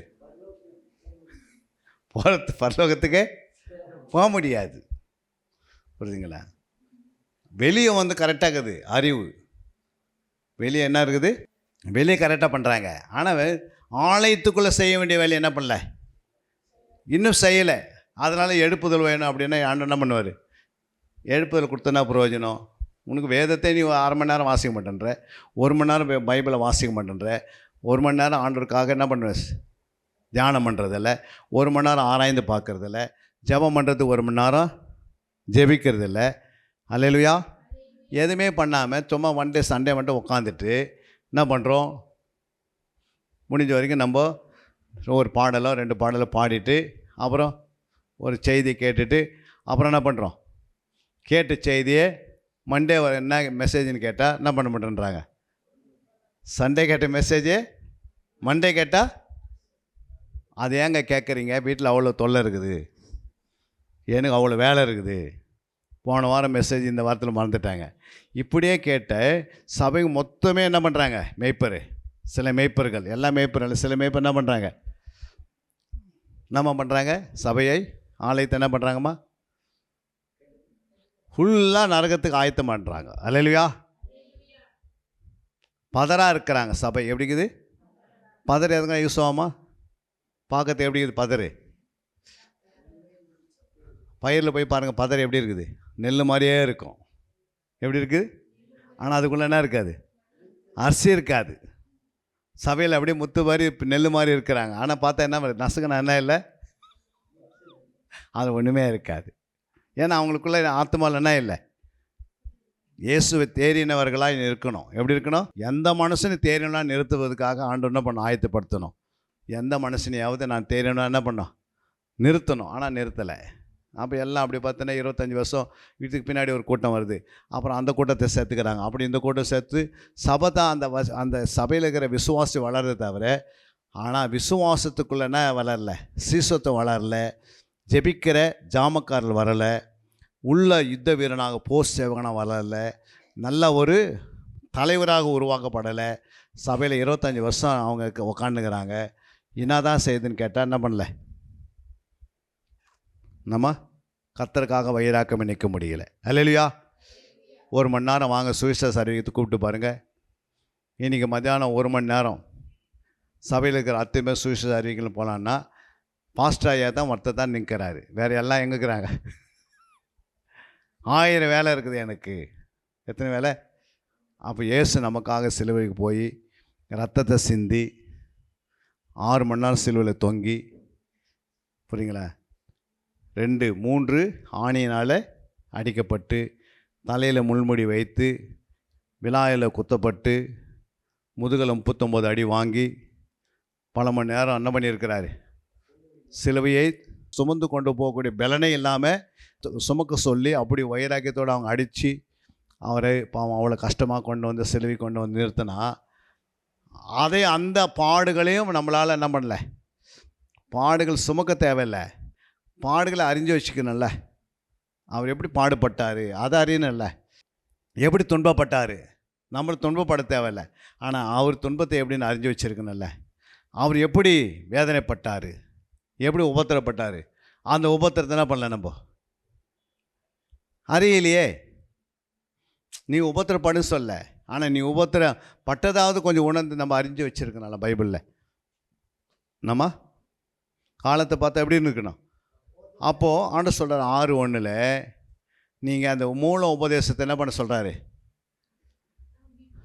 என்ன சொன்னார், மூல உபதேசங்களை, கிறிஸ்து பற்றிய மூல உபதேசத்தை என்ன பண்ணிடு, நாம் விட்டு செத்த கிரியைகளுக்கு நீங்களாகும். செத்த கிரிகள், செத்த கிரிகள் என்ன, செத்த கிரிகளுக்கு நீங்களாக பொருட்டு அப்படின்றாரா பாருங்க. நீங்களாகும் மனம் திரும்புதல் இல்ல, செத்த கிரிகளுக்கு என்ன பண்ணுங்க, கிரியைகளுக்கு நீங்களாகும். நீங்களாகனா அந்த செத்த கிரியத்தை என்ன பண்ணிடு, விட்ட சொன்னாரு, நீக்கிடுன்றாரு. புரியுங்களா? மூல உபதேசத்தை விட்டுடுன்றாரு, செத்த கிரிகளை நீங்கிடு அப்படின்னு. நீங்கன்னா என்ன, சத்தக்கிரியை என்ன, சத்தக்கிரியனா என்னம்மா, சத்தக்கிரியை அப்படின்னா என்ன, சத்தக்கிரிகளை என்ன பண்ணு, சத்தக்கிரிகளை நீங்களாக்கி, நீங்களாகும் அப்படின்னா என்ன, சத்தக்கிரியெல்லாம் என்னன்னு கேட்குறேன்.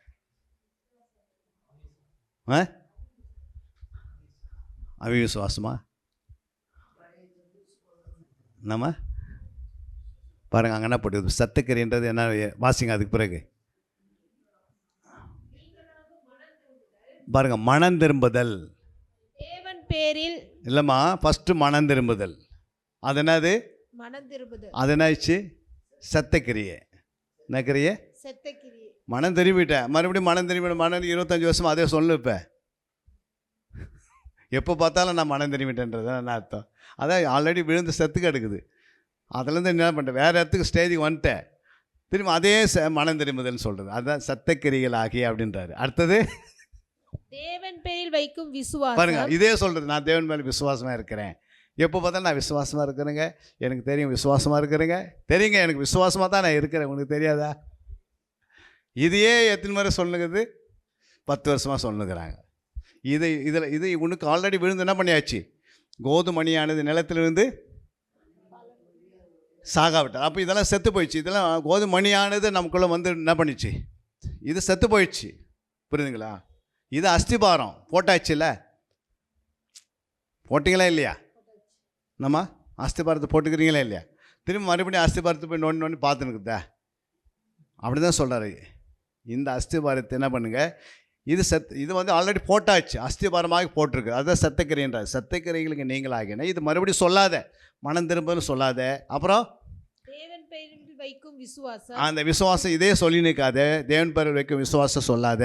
அப்புறம் ஸ்நானங்களுக்கு அடுத்த உபதேசம். பாருங்க, ஸ்நானங்கள் அடுத்த உபதேசம்னா அன்றைக்கி ரட்சிக்கப்பட்ட அன்றைக்கி ஆரம்பத்தில் சொன்னாங்க பாரு வசனம், உங்களை நீங்கள் ஞானஸ்தானம் எடுத்த பிறகு சொன்னாங்க பாருங்கள் ஒரு வருஷம் உபதேசம், அது ஒன்று மறுபடியும் என்ன பண்ணாதே, அது சொல்லாதே. அப்புறம் கைகளை வைக்குதல். அப்புறம் என்ன பண்ணுறது? கைகள் வைக்கணும் என்ன அர்த்தம்? ஏம்மா கைகள் வைக்கலாம் என்ன அர்த்தம்? கைகளை வைக்கிறதுலாம் என்ன அர்த்தம்? 20 வருஷம் விசுவாசி, எனக்கு ஜெபம் பண்ணுங்க தலை மேலே கை வச்சு அப்படின்வாங்க. புரியுதுங்களா? எத்தனை வருஷம்? 20 வருஷம் விசுவாசி, 10 வருஷம் விசுவாசி, மறுபடியும் என்ன பண்ணுங்க? கை வச்சு ஜெபம் பண்ணுங்க. கைகள் வைத்தல அதில் ஆரம்ப காலகட்டம், ரட்சிக்கப்பட்ட நாட்கள் கை வைக்கிறது கரெக்டு. அந்த அஸ்திபாரம் போட்டாச்சு, மறுபடியும் எத்தனை முறை கை வச்சுன்னு ஜெபம் பண்ணுறது? ஒரு முறை கை வச்சு ஜெபம் பண்ணால் உன் மேலே அபிஷேகம் இறங்கிச்சுன்னு அப்படின்னு நீங்கள் உனக்கு தெரியணும், அதே தெரியல. புரியுதுங்களா? அப்போ கைகளை வைக்குதல். அப்புறம் பாருங்க, நான் எப்படியாவது என்ன பண்ணுவேன்? நான் உயிர்த்தேந்துருவேன், நான் மரிச்சா கூட என்ன பண்ணிவிடுவேன்? இதே என்ன பண்ணுறது வாழ்க்கலாம்? என்னம்மா, நான் மரிச்சிட்டா உயிர்த்தேந்துருவேன், நான் மரிச்சா யார் கேட்டால் என்ன பண்ணுறது? அவனுடைய வரிகளை நான் போயிடுவேன், நான் அதை பண்ணேன் இதை பண்ணேன், நான் வரிகளை என்ன பண்ணுவேன்? உயிர்த்தேது. இது வந்து என்னது? மருத்துவ உயிர்த்தேதில் இது ஒரு அஸ்திபார என்னது? அஸ்திபார மூலோபதேசம். என்னது? மூலோபதேசம் ஆரம்பத்தில் போட்ட. அப்புறம் நித்திய நியாய தீர்ப்பு. நித்திய நியாயத்தீர்ப்பு. நான் நித்திய நியாயத்தீர்ப்பு போய் நான் என்ன பண்ணுவேன்? நான் நிற்பேன், ஆண்டவர் என்ன பண்ணுவார்? எடுத்து என்ன மனவாட்டியை எடுத்துப்பார். நித்திய நியாயத்தீர்ப்பு. அடுத்தது என்பவைகளாகிய அஸ்திபாரத்தை. அப்போ இதெல்லாம் எதை குறிக்கிறது? அஸ்திபாரத்தை குறிக்கிறது. இந்த அஸ்திபாரத்தை மறுபடியும் போடாமல். மறுபடியும் என்ன பண்ணாத? போடாத. நீ வீட்டை கட்டிட்டு ஒரு முறை வீட்டை கட்டிட்டோமா, கீழே அஸ்திபாரம் போட்டு. புரியுதுங்களா? அடிக்கடிக்கு நம்ம அந்த அஸ்திபாரத்தை போய் கொஞ்சம் அங்கே கட்டுறேங்க வீட்டை, இந்த அஸ்திபாரம் கல்லெல்லாம் ஒன்று போய் என்ன பண்ண போகிறேன்? அங்கே கட்டுறேன் இங்கே கட்டுறேன் அப்படின்னு என்ன பண்ணுறாங்க? அந்த சர்ச்சுக்கு போகிறேன் இந்த சர்ச்சுக்கு போகிறேன்னு என்ன பண்ணுறாங்க? அஸ்திபாரத்தை அங்கங்கே எடுத்து வைக்க நினைக்கிறாங்க. அல்லேலூயா. அந்த அஸ்திபாரம் ஆகிய அந்த மூல உபதேசத்தை நீ விட்டுட்டு மறுபடியும் அதை போடாமல் பூரணராகும்படி. இப்போ பாருங்க, பூரண ஆகும்படி கடந்து போவோமாக. எப்படி என்ன பண்ணோம்? பூரணத்துக்குள்ள என்ன பண்ணோம்? அடுத்த ஸ்டேஜுக்கு போனோம். அது பலமான ஆகாரம். புரியுங்களா? பூரணமாகும்படி கடந்து போவோமாக என்று சொல்லிட்டு என்ன சொல்றாரு? தேவனுக்கு சித்தமானால். தேவனுக்கு சித்தமானால் இப்படியே செய்வோம். இப்படியே செய்வோம். அல்லேலூயா. எப்படி செய்வோம்? தேவனுக்கு சித்தமானால் இப்படியே செய்வோம். இப்படியே செய்வோன்னா என்னம்மா? இல்லை தேவனுக்கு சித்தமானால் இப்படியே செய்வோம் அப்படின்னா என்ன அர்த்தம்? பூரணமாகும்படி செய்வோம். அல்லேலூயா. ஆமாம், அதை விட அது பூரணமாகத்துக்கு போகணும், பூரணத்துக்குள்ளே போகணும். அல்லேலூயா. அந்த பூரணமான காரியத்தில் என்ன பண்ணோம்? அப்போ பூரணமான காரியம்னா என்னன்னு நீங்கள் யோசித்து பாருங்கள். புரியுங்களா? ஒருத்தர் கல்யாணம் ஆயிடுச்சு, பிள்ளைங்க பெற்று எடுத்துட்டாங்க. புரியுங்களா? அவங்க மறுபடியும் என்ன பண்ணுறாங்க? எனக்கு கல்யாணம் பண்ணுங்க, மறுபடியும் பிள்ளையை பெற்று எடுக்கணும் அப்படி சொல்லாமல் பூரணத்துக்கு போகணும்னா பேரப்பிள்ளைக்கு பெற்று எடுங்க, பேரப்பிள்ளைக்கு கல்யாணம் பண்ணுங்கள், பேரப்பிள்ளைக்கு கீழே வாங்க அப்படின்னு சொல்கிறது தான் என்னது? பூரணத்துக்குள்ள. இல்லைங்க, நானே கல்யாணம் பண்ணிக்கிறேன், நானே என்ன பண்ணிக்கிறேன் மறுபடியும் அது சித்தமா? சொல்லுங்கள். படிச்சுட்டே மறுபடியும் கிளம்பி 1ஆம் கிளாஸில் சேர்த்தா எப்படியோ கஷ்டம். அப்போது சபையில் வந்து நீங்கள் ஆலயத்தில் வந்த பிறகு நீங்கள் திருவசனமாக முதலாவது தேவ வசனமாகிய ஞானப்பாலையில் இல்லை, தேவ வசனம் ஞானப்பாலா? தேவ வசனம்னா என்னம்மா? அழிவில்லாத வித்து. புரியுங்களா? அழிவில்லாத வித்து தான் யார்? நம்ம. இப்போ நம்ம என்ன பண்ணோம்? அழிவில்லாத வித்தினால் என்ன பண்ணிட்டோம்? நம்ம எல்லாம் ஜெனிபிக்கப்பட்டுட்டோம். அல்லேலூயா. அல்லேலூயா. நம்ம எல்லாம் என்ன செய்யணும்? தேவ வசனமாகிய ஞானப்பாலிலே ஜெனிபிக்கப்பட்டு திருவசனமாகிய ஞானப்பாலின் மேல் வாஞ்சியாக இருந்து வளர்ந்து அப்புறம் பலமான ஆகாரத்தை நம்ம என்ன செய்யணுமா? நல்லா புசிக்கணும். அல்லேலூயா. அதான் ஆண்டு சொல்கிறாரு அங்கே 5ஆம் அதிகாரம் 14 சொல்கிறாரு, பலமான ஆகாரமானது நன்மை தீமை அப்படின்றாரு. என்னது? அந்த பலமான ஆகாரத்தை ஒருத்தர் புசித்தா அவங்களுக்கு பிசாசு யார் ஏசு யாருன்னு டக்குன்னு தெரியுமா? அப்படின்னா எப்படி தெரியும்? பிசாசே கண்ணால் பார்க்க முடியாது, ஏசும் கண்ணால் பார்க்க முடியாது. அப்போ எப்படிம்மா தெரியும்? பிசாசும் எப்படி தெரியும், ஏசுன்னு எப்படி தெரியும்? நம்ம ஒருத்தர் பேசும்போதே தெரிஞ்சிடும் இவங்களுக்குள்ள பிசாசு பேசுதா ஏசு தான் பேசுகிறான்னு என்ன பண்ணிடலாம்?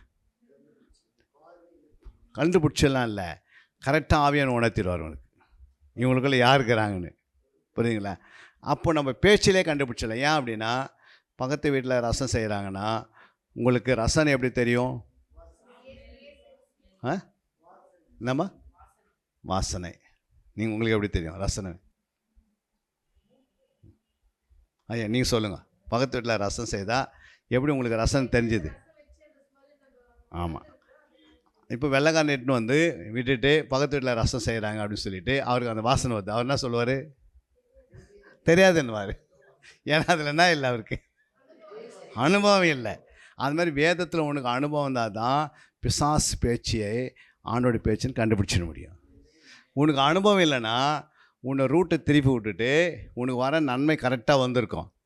உனக்கு அந்த வசனத்தை அறியாதனால அந்த ரூட்டில் பிசாசு திருப்பி மறுபடியும் ஒரு 3 வருஷம் தள்ளி விட்டுருவான் அந்த ஆசீர்வாதத்துக்காக.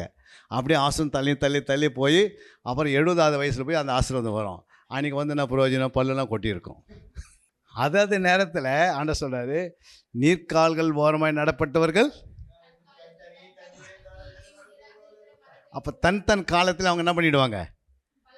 பலன் கொடுப்பாங்க. இப்போ நீ அந்த பலனை அனுபவிச்சுனே இருப்ப.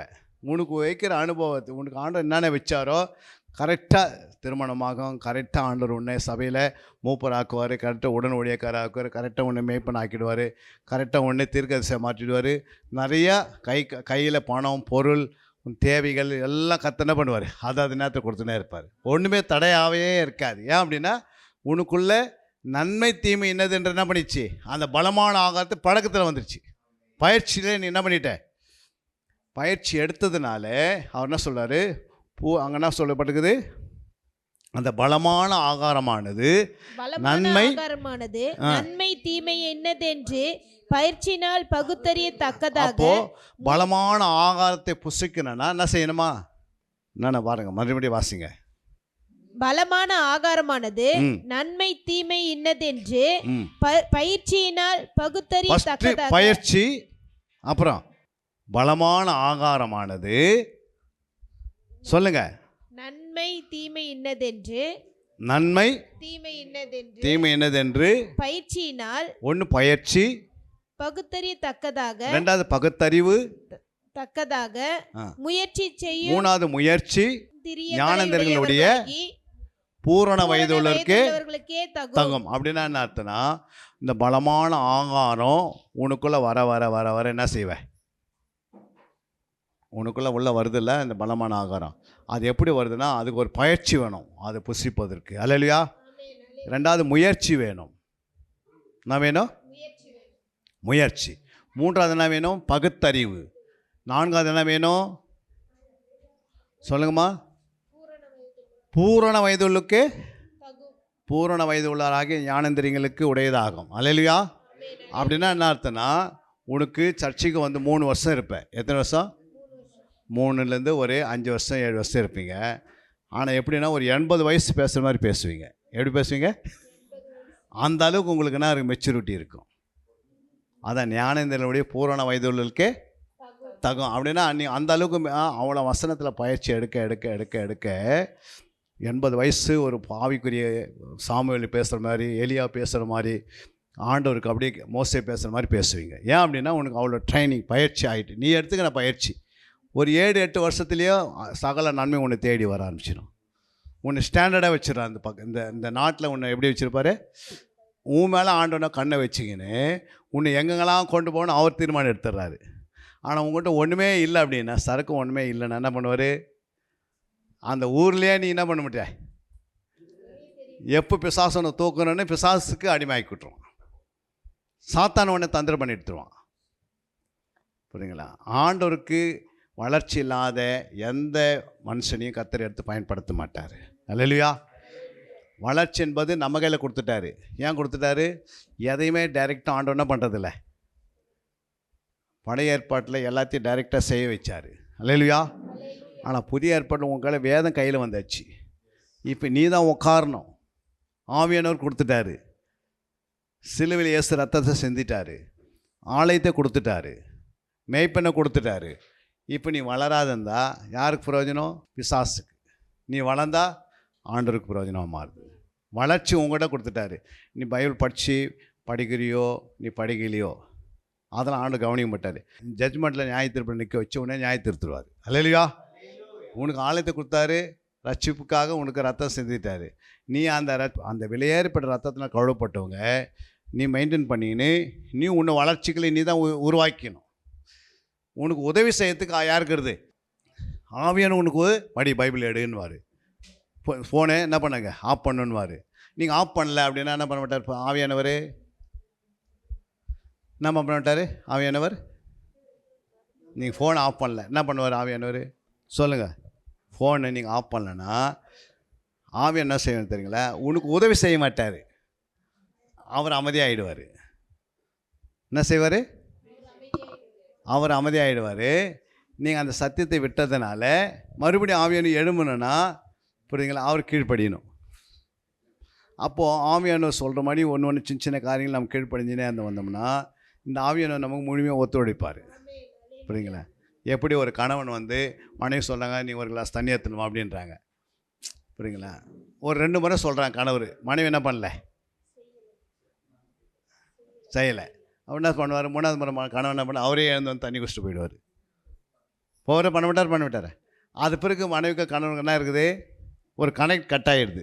அது மாதிரி ஆவியான உனக்கு ஒரு கனெக்ட் கட் ஆகிடும். நீ லேட்டாக ஆலயத்துக்கு லேட்டாக வர்றதுன்னா உனக்குள்ளுக்கிற ஆவியானவர் அடுத்த ஸ்டெப்புக்கு போக முடியாது. ஏன்னா இந்த லேட்டாக வர்றதே உனக்கு ஒழுங்குபடுத்துறதுக்கு பல வருஷம் ஆகிடுது. அந்த லேட்லேருந்து உனக்கு கரெக்ட் பண்ணுறதுக்கு பல வருஷம் ஆகிறதுனால உன்னை அந்த லேட்லேயே வச்சு என்ன பண்ண முடியாது. புரியுதுங்களாம்மா? நீ ஒரு லேட்டாக வரதை வச்சு நீ அதில் என்ன பண்ண அதை கரெக்ட் பண்ணுறதுக்கு பல வருஷம் நீ எடுத்துக்கிற.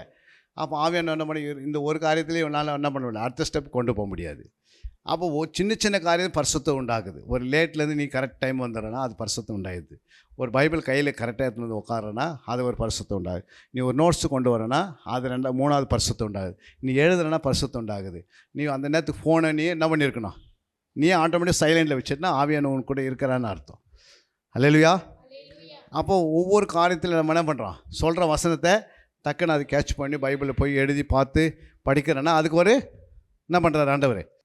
அப்போ ஒவ்வொன்று காரியம் நீங்கள் ஆவியானுக்கு இடம் கொடுக்க கொடுக்க கொடுக்க இந்த ஆவியானவர் என்ன பண்ணுவார்? உனக்கு மேல் மேலே நீ உயர்வதுக்கு உனக்கு வழிகாட்டினே இருப்பார். ஆனால் நீ ஆவியானவருக்கு நீ இடம் குறைக்க அது பிறகு ஆவியான அமைதியாகிடுவார். உனக்கு உபயோகமாக இருக்க மாட்டார். இப்போ சவுலுக்குள்ளே இந்த ஆவி சவுலுக்குள்ளே தான் இருந்துக்குது. புரியுங்களா? இப்போது அந்த ஆவியை தாவீது மேலே வச்சுட்டாரு. அல்லேலூயா. இப்போ கடைசி வரைக்கும் சவுல் என்ன பண்ணுறாரு? ஆவியானவர் எல்லாமே உலாவறாரு. ஆனால் புதிய ஏற்பாட்டில் அப்படி கிடையாது. புதிய ஏற்பாடு ஒரு முறை ஆவியான இறங்கிட்டான்னா கடைசி வரைக்கும் உன்னை எடுத்துக்கொள்கிற வரைக்கும் ஆவியான உள்ளே தான் இருப்பார். என்ன பண்ணுவார்? உனக்குள்ளே இருப்பார். அந்த ஆவியானவருக்கு நீ இடம் கொடுத்தினா இருந்தால் ஆவியான உன் மேலே அபிஷேகம் போட்டினே இருப்பார். நீங்கள் ஆட்டோமேட்டிக் ஆவியம் சொல்லும் போது ஜெபம் பண்ணுன்னா ஜெபம் பண்ணல, பைபிளை வாசினா வாசிக்கலை, தியானிக்கலை அப்படின்னா இந்த ஆவியம் என்ன பண்ண மாட்டார்? உனக்கு உதவி செய்ய மாட்டார். செய்வாரா? வீட்லேயே 2 பேருக்குள்ளே அடிக்கடி பிரச்சனை வந்தால் அவங்களுக்குள்ளே எப்படி இருக்கும் வீடு? யாராவது ஒருத்தர் அமைதியாகிடுவாங்க. புரியுதுங்களா? பேச்சுவார்த்தை அமைதியாகிடுது. அதே போல் தான் ஆவியானவருக்கு நம்ம இடம் கொடுத்துனே இருந்தோம்னா இந்த ஆவியானவர் எப்போ நம்மளை ஆனாலும் ஆக்கிறாரு. அக்னியை என்ன பண்ணுறாரு? எரிய வைப்பார். வசனம் ஒரு அக்னியாக இருக்கிறது. அப்போது பலமான ஆகாரம் நீ அனுதினம் எடுத்துக்கினே இருந்தனா அந்த ஸ்டெப் பை ஸ்டெப்புக்குள்ளே நீ போய் நல்ல ஒரு முதிர்ச்சி அடைகிற. அதை தான் சங்கீதம் 119 நீங்கள் வாசித்து பாருங்க. அங்கே 101 வாசிங்க. உம்முடைய வசனத்தை நான் காத்து ம் நடக்கும்படிக்கு சகல பொல்லாத வழிகளுக்கும் என் கால்களை விலக்குகிறேன். ம் நீர் எனக்கு போதித்திருக்கிறபடியால் ம் நான் உம்முடைய நியாயங்களை விலகேன். ம் உம்முடைய வார்த்தைகள் என் நாவுக்கு எவ்வளவு இனிமையானவைகள், ம் என் வாய்க்கு அவைகள் தேனிலும் மதுரமாயிருக்கும். ம் உமது கட்டளைகளால் உணர்வடைந்தேன், ம் ஆதலால் எல்லா பொய் வழிகளையும் வெறுக்கிறேன். அல்லேலூயா. இன்னொரு வசனம் கூட நீ வாசித்து பாருங்க. 99ஆம் வசனம். உம்முடைய சாட்சிகள் என் தியானமாய் இருக்கிறபடியால் எனக்கு போதித்தவர்கள் எல்லாரிலும் அறிவுள்ளவனாய் இருக்கிறேன்.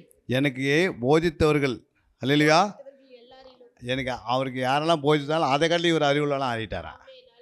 ஏன் அப்படின்னா அவர் இரவு பகல் அதுக்கு என்ன பண்ணார். இப்போ நான் போதிக்கன்னு வச்சுக்க, என்னை காட்டி நீங்கள் அதிகமாக எடுத்துக்கணும். ஆனால் இதுக்கு நீங்கள் எப்படி இருக்கணும், உங்களுடைய சாட்சிகள் என் தியானமாக இருக்கிறபடியால் எனக்கு போதித்தவர்களை காட்டிலும் நான் அறிவுள்ளனாக மாறிட்டேன் அப்படின்றாரு. அல்லேலூயா. அதே நீங்கள் 98 நீங்கள் வாசித்தீங்கன்னா, நீர் உம்முடைய கற்பனைகளை கொண்டு ம் என்னை என் சத்துருக்களிலும் அதிக ஞானமுள்ளவனாக்குகிறீர். ம் அவைகள் என்றைக்கும் என்னுடனே இருக்கிறது. பாருங்க, சத்துருக்கள்னா இந்த உலகத்தில் இருக்கிற மனுஷனை காட்டிலும் அதிகமான ஞானம் எனக்குள்ளே இருக்குதுன்றாரு, அறிவு என்கிட்ட இருக்குதுன்றாரு. ஏன் அப்படின்னா இதுக்கு நேரத்தை அதிகமாக ஒதுக்கிட்டாரு. அல்லேலூயா. போதிக்கிற காலையும் இவருக்கு அறிவு வந்துருச்சு. புரியுங்களா. அது ஏன் வருதுன்னா தன்னுடைய அர்ப்பணிப்பு, தன்னை அர்ப்பணிச்சுனே இருக்கிறாரு. தியானத்துக்காக தன்னை அர்ப்பணிக்கிறாரு, வேத வாசிப்புக்கு அர்ப்பணிக்கிறாரு, அதை ஆராய்ந்து பருத்து அர்ப்பணிக்கிறாரு, அதுக்காக நேரத்தை ஒதுக்குறாரு, அதை இரவு பகலுக்காக அர்ப்பணிக்கிறாரு, தன் தூக்கத்தை அர்ப்பணிக்கிறாரு. அல்லேலூயா. இப்படி நேரங்கள்லாம் கர்த்தருக்கு அதிகமாக கொடுக்கறதுனால அவருக்கு ஞானம் அதிகமாக வளர்கிறது, அறிவு வளர்கிறது. அந்த வசனமே அவர் காலுக்கு தீபமாக மாறுது, அந்த வசனமே அவருக்கு வெளிச்சத்தை உண்டாக்கி தருது. அவர் பாவத்துக்கு இடம் கிடைக்காத ஒரே முறை தான் அவர் பாவம் செய்தார் தாவீது. அதுக்கு பிறகு என்ன பண்ண முடியல, பாவம் செய்ய முடியல. அவருக்கு முதிர்ந்த வயதில் கூட பார்த்திங்கன்னா அவருக்கு ஒரு அழகான ஒரு பெண்ணை கொண்டு வந்து அவரோடு இணைக்கிறாங்க. அல்லேலூயா. அந்த பெண்ணை கொண்டு வந்து அவருக்கு சூடாகிறதுக்கு, சரீர சூடாகிறது தான் கொடுக்குறாங்க. புரியுங்களா. ஆனால் அந்த பெண்ணை அறியலை அப்படின்னு போட்டிருக்கோம். என்னது அறியலை அப்படின்னா என்ன அர்த்தம்னா, அந்த பெண்ணை வந்து கூட படுத்திருந்தாலும் அவருக்கு எந்த ஒரு உணர்ச்சியோ தப்பான காரியம் வரலை. ஏன் அப்படின்னா அவர் தாவீதின் குமாரனாக மாறுறாரு. அல்லேலூயா. அந்த மாதிரி நம்மக்கிட்ட வயதாக நேரத்தில் கூட பெண்கள்கிட்ட வரலாம், சில பணம் வரலாம் கையில், சில விதமான பொருள் நமக்கு பக்கத்து வீட்டில் பிளாட் வரலாம், பக்கத்து வீட்டில் இருக்கிற சொத்து வரலாம். திடீர்னு அது மேலே ஆசைப்பட்டு போயிடக்கூடாது. அல்லேலூயா. நம்மக்கிட்ட வரும், ஆனால் அதை வந்து என்ன பண்ணோம், நமக்குள்ளே வந்து அந்த வளர்ச்சி வந்துடுச்சுன்னா அதை வந்து அற்பமாக நினைப்போம். அதெல்லாம் ஒன்றும் கிடையாது. புரியுங்களா. அந்த மாம்சத்தை என்ன பண்ணிவிடுவோன்னா, இந்த மாம்சமானது புரியுங்களா, இதுக்கு நம்ம என்ன பண்ண மாட்டோம், இச்சை உருவாகாது. தாவீதுக்குள்ளே அந்த இச்சை என்ன பண்ணல, உருவாகலை. புரியுங்களா. அந்த அளவுக்கு தாவீது என்ன பண்ண கான்ஃபிடெண்ட்டாக. புரியுங்களா. அந்த பெண்ணை அறியலைன்னா என்ன அர்த்தம், அதே அவன் ஆரம்ப காலகட்டத்தில் எப்படி இருந்தான், அவனோட முடிவு எப்படி இருந்தது, அது மாதிரி தான் நம்முடைய வாழ்க்கை, ஆவிக்குரிய வாழ்க்கையும் ஆரம்பத்தில் நம்ம தத்துக்கு பொத்துன்னு வந்திருந்தோம் சபைக்கு. ஆனால் வளர வளர வளர சபைக்கு வர வர வர வர நம்ம எப்படி இருக்கணும், ஞானத்தில் நல்லா வளர்ந்துருக்கணும், அறிவில் வளர்ந்துருக்கணும், வேத வாக்கியங்கள் வளர்ந்துருக்கணும், ஆத்மா ஆதாயத்தில் வளர்ந்துருக்கணும், ஆண்டவருக்காக ஓடி உடைப்பதில் வளர்ந்துருக்கணும், கொடுப்பதில் வளர்ந்துருக்கணும், கர்த்தருக்கென்று வைராக்கியமாக வாழணும், 4 பேருக்கு முன்னாடி சாட்சியாக ஜீவிக்கணும். நம்ம பார்க்குறவங்கள நம்ம யாரை பார்க்கணும், இயேசு பார்க்குற மாதிரி இருக்கணும். புரியுங்களா. 30 வருஷம் சபைக்கு வந்துட்டு நம்மளை பார்க்குறவங்க எப்படி பார்க்குறாங்க, திருட மாதிரி பார்த்தா எப்படி இருக்கும், சண்டை போடுற மாதிரி பார்த்தா எப்படிமா இருக்கும். அந்த அம்மா வராங்க, அவன் வாயை திறந்தாவே என்ன வருது, போய் தவறி எதுவும் பேசுறதே இல்லை அப்படின்னு வந்துடக்கூடாது. நம்மளை பார்த்து தாவீதை எத்தனை பேர் பார்த்துருப்பாங்க, யோசித்து பாருங்கள். தாவீதை வயதாகும் போது அவனை சுற்றி இருக்கிறவங்க அந்த பெண்ணை பக்கத்தில் வரும்போது எத்தனை பேர் என்னென்ன நினச்சிருப்பாங்க. ஆனால் ஆண்டவர் கவனிக்கிற இருதயத்தை, நம்முடைய இருதயத்தை ஒரு சடன்லி நம்ம இச்சை போகாது, சடன்லி நம்ம சரீரத்திலேருந்து என்ன போகாது, கண்கள் இச்சை போகாது. இது கொஞ்சம் கொஞ்சமாக என்ன பண்ணுது, வசனத்தை என்ன பண்ணுது, வசனம் உள்ளே போய் இந்த இச்சையை அழிச்சிடும். அல்லேலூயா. இந்த மாம்ச இச்சையை அழிச்சிடும். பாருங்கள், 10 நாள் ஃபாஸ்டிங் இருந்தால் கூட இந்த சரீரம் நமக்கு என்ன பண்ணோம், ஒத்து உடைக்கும். புரியுங்களா? ஏன் 10 நாள் ஃபாஸ்டிங் இருக்க முடியலன்னா நம்மளாம் என்ன பண்ண முடியல, நம்ம பண்ண முடியல. வசனம் இல்லை, நிலக்கரி இல்லாமல் வண்டி என்ன பண்ணாது, ஓடாது. அது மாதிரி வசனம் இல்லைன்னா நம்மளால் தாங்க முடியாது. வசனம் நமக்கு என்ன மாறுது, பலனாக மாறுகிறது. அல்லேலூயா. உற்சாகத்தின் ஆவி தருகிறது. அல்லேலூயா. எத்தனை பேருக்கு புரிஞ்சுது? இப்போது நான் சொன்னது எத்தனை பேருக்கு புரிஞ்சுது? இன்னைக்கு கொஞ்ச நாள் புரிஞ்சுதுங்களா? புரியுங்களா? இன்னும் திருவசனமாக ஞானப்பாலுக்கு நம்ம போர்டு வச்சு போகிறோம் இந்த 2வது செக்ஷனில். ஆனால் இதெல்லாம் எதுக்கு சொல்ல வரேன்னா, உன் வாழ்க்கையில் என்ன பண்ணியிருக்கணும், இதெல்லாம் கற்றுக்கொள்ளணும். சும்மாலாம் சும்மா டக்குன்னு அப்படி சுவிட்சு போட்டுருக்கு பரலோகத்தில் போய் மனவாட்டியை மாறுதுன்னா மாயமலம். என்னது? ஞானஸ்தானம் நீ எடுத்தது அதனால் நீ பரலோகத்தில் போய் உட்காந்துன்னு ஆண்டு சொல்ல. ஞானஸ்தானம் எடுத்த, புரியுதுங்களா, ஜலத்தினால ஞானஸ்தானம் எடுத்த, பாவத்துக்கு மறித்து நீதிக்கு பிழைக்கணும். நம்முடைய சரீரத்தை அடக்கம் பண்ணுறோம். அல்லேலூயா. ஒரு சரீரத்தை அடக்கம் பண்ணிட்டு பிறகு என்ன பண்ணாது அது? அப்படின்னா என்ன, நம்ம பாவத்துக்கு மறிக்கிறோம், நீதிக்கு பிடிக்கணும். அப்படின்னா அந்த சரீரத்தை அடக்கம் பண்ணிட்டோம். அது பிறகு இந்த சரீரத்தில் என்ன பண்ணக்கூடாது, இச்சை இருக்கக்கூடாது, மாம்ச இச்சையெல்லாம் இருக்கக்கூடாது. இதெல்லாம் அப்போ அடக்கம் பண்ணிட்டோன்னா என்ன அர்த்தம்? ஞானஸ்தானம் என்பது எதை குறிக்கிறது? பாவத்துக்கு மறித்து நீதிக்கு. அல்லேலூயா. எல்லோரும் போனால் ஆஃப் பண்ணிவிடுங்க. ஏன்னா உள்ள பிசாசும் உள்ளே வந்துடுறான்.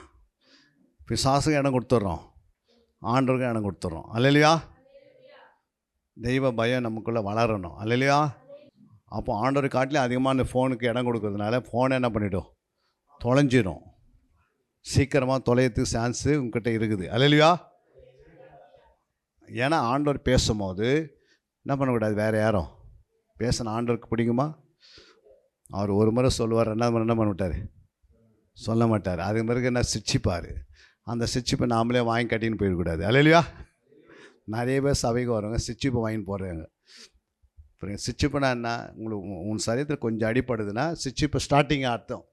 உடனே நீ எச்சரிக்கை அடிது, ஐயோ இந்த சின்ன அடி ஏன் பட்டுச்சு அப்படின்னு நீ நினச்சிட்டு அடுத்ததுக்கு போகாதபடிக்கு இதிலே மன்னிப்பு கேட்டு மனம் திரும்பிடணும். அல்லேலூயா. இல்லைன்னா என்ன பண்ணோம், அந்த சின்ன அடி ஹாஸ்பிட்டலில் கொண்டு போய் உட்கார வச்சு அப்புறம் என்ன பண்ணோம், பல பணத்தில் செலவு பண்ணுறதா இருக்கும். பல வீடு விற்கிற நிலமை ஆக்கிடும். சில நேரத்தில் கஷ்டம் பார்த்தீங்கன்னா சிலருடைய பணம் என்ன பண்ணோம், வேகமாக டாக்டர் கறந்துருவாங்க. போங்க ஒரு 2 லட்சம் கொடு, 3 லட்சம் கொடுன்னுவாங்க. உடனே விற்று அது கழுத்தில் போட்டுங்கலாம் கொடுத்துருவோம். ஆனால் சர்ச்சில் நீங்கள் ஒரு 1000 ரூபாய் தசமாக கூடனா என்ன பண்ண முடியல, காணி கூடனா கொடுக்க முடியல, கஷ்டமாக இருக்குது. ஆனால் அங்கே போய் டாக்டர்கிட்ட என்ன பண்ணுவாங்க, அப்போ அங்கே போனால் பாடம் கற்றுருவார் ஆண்டவர். அல்லேலூயா.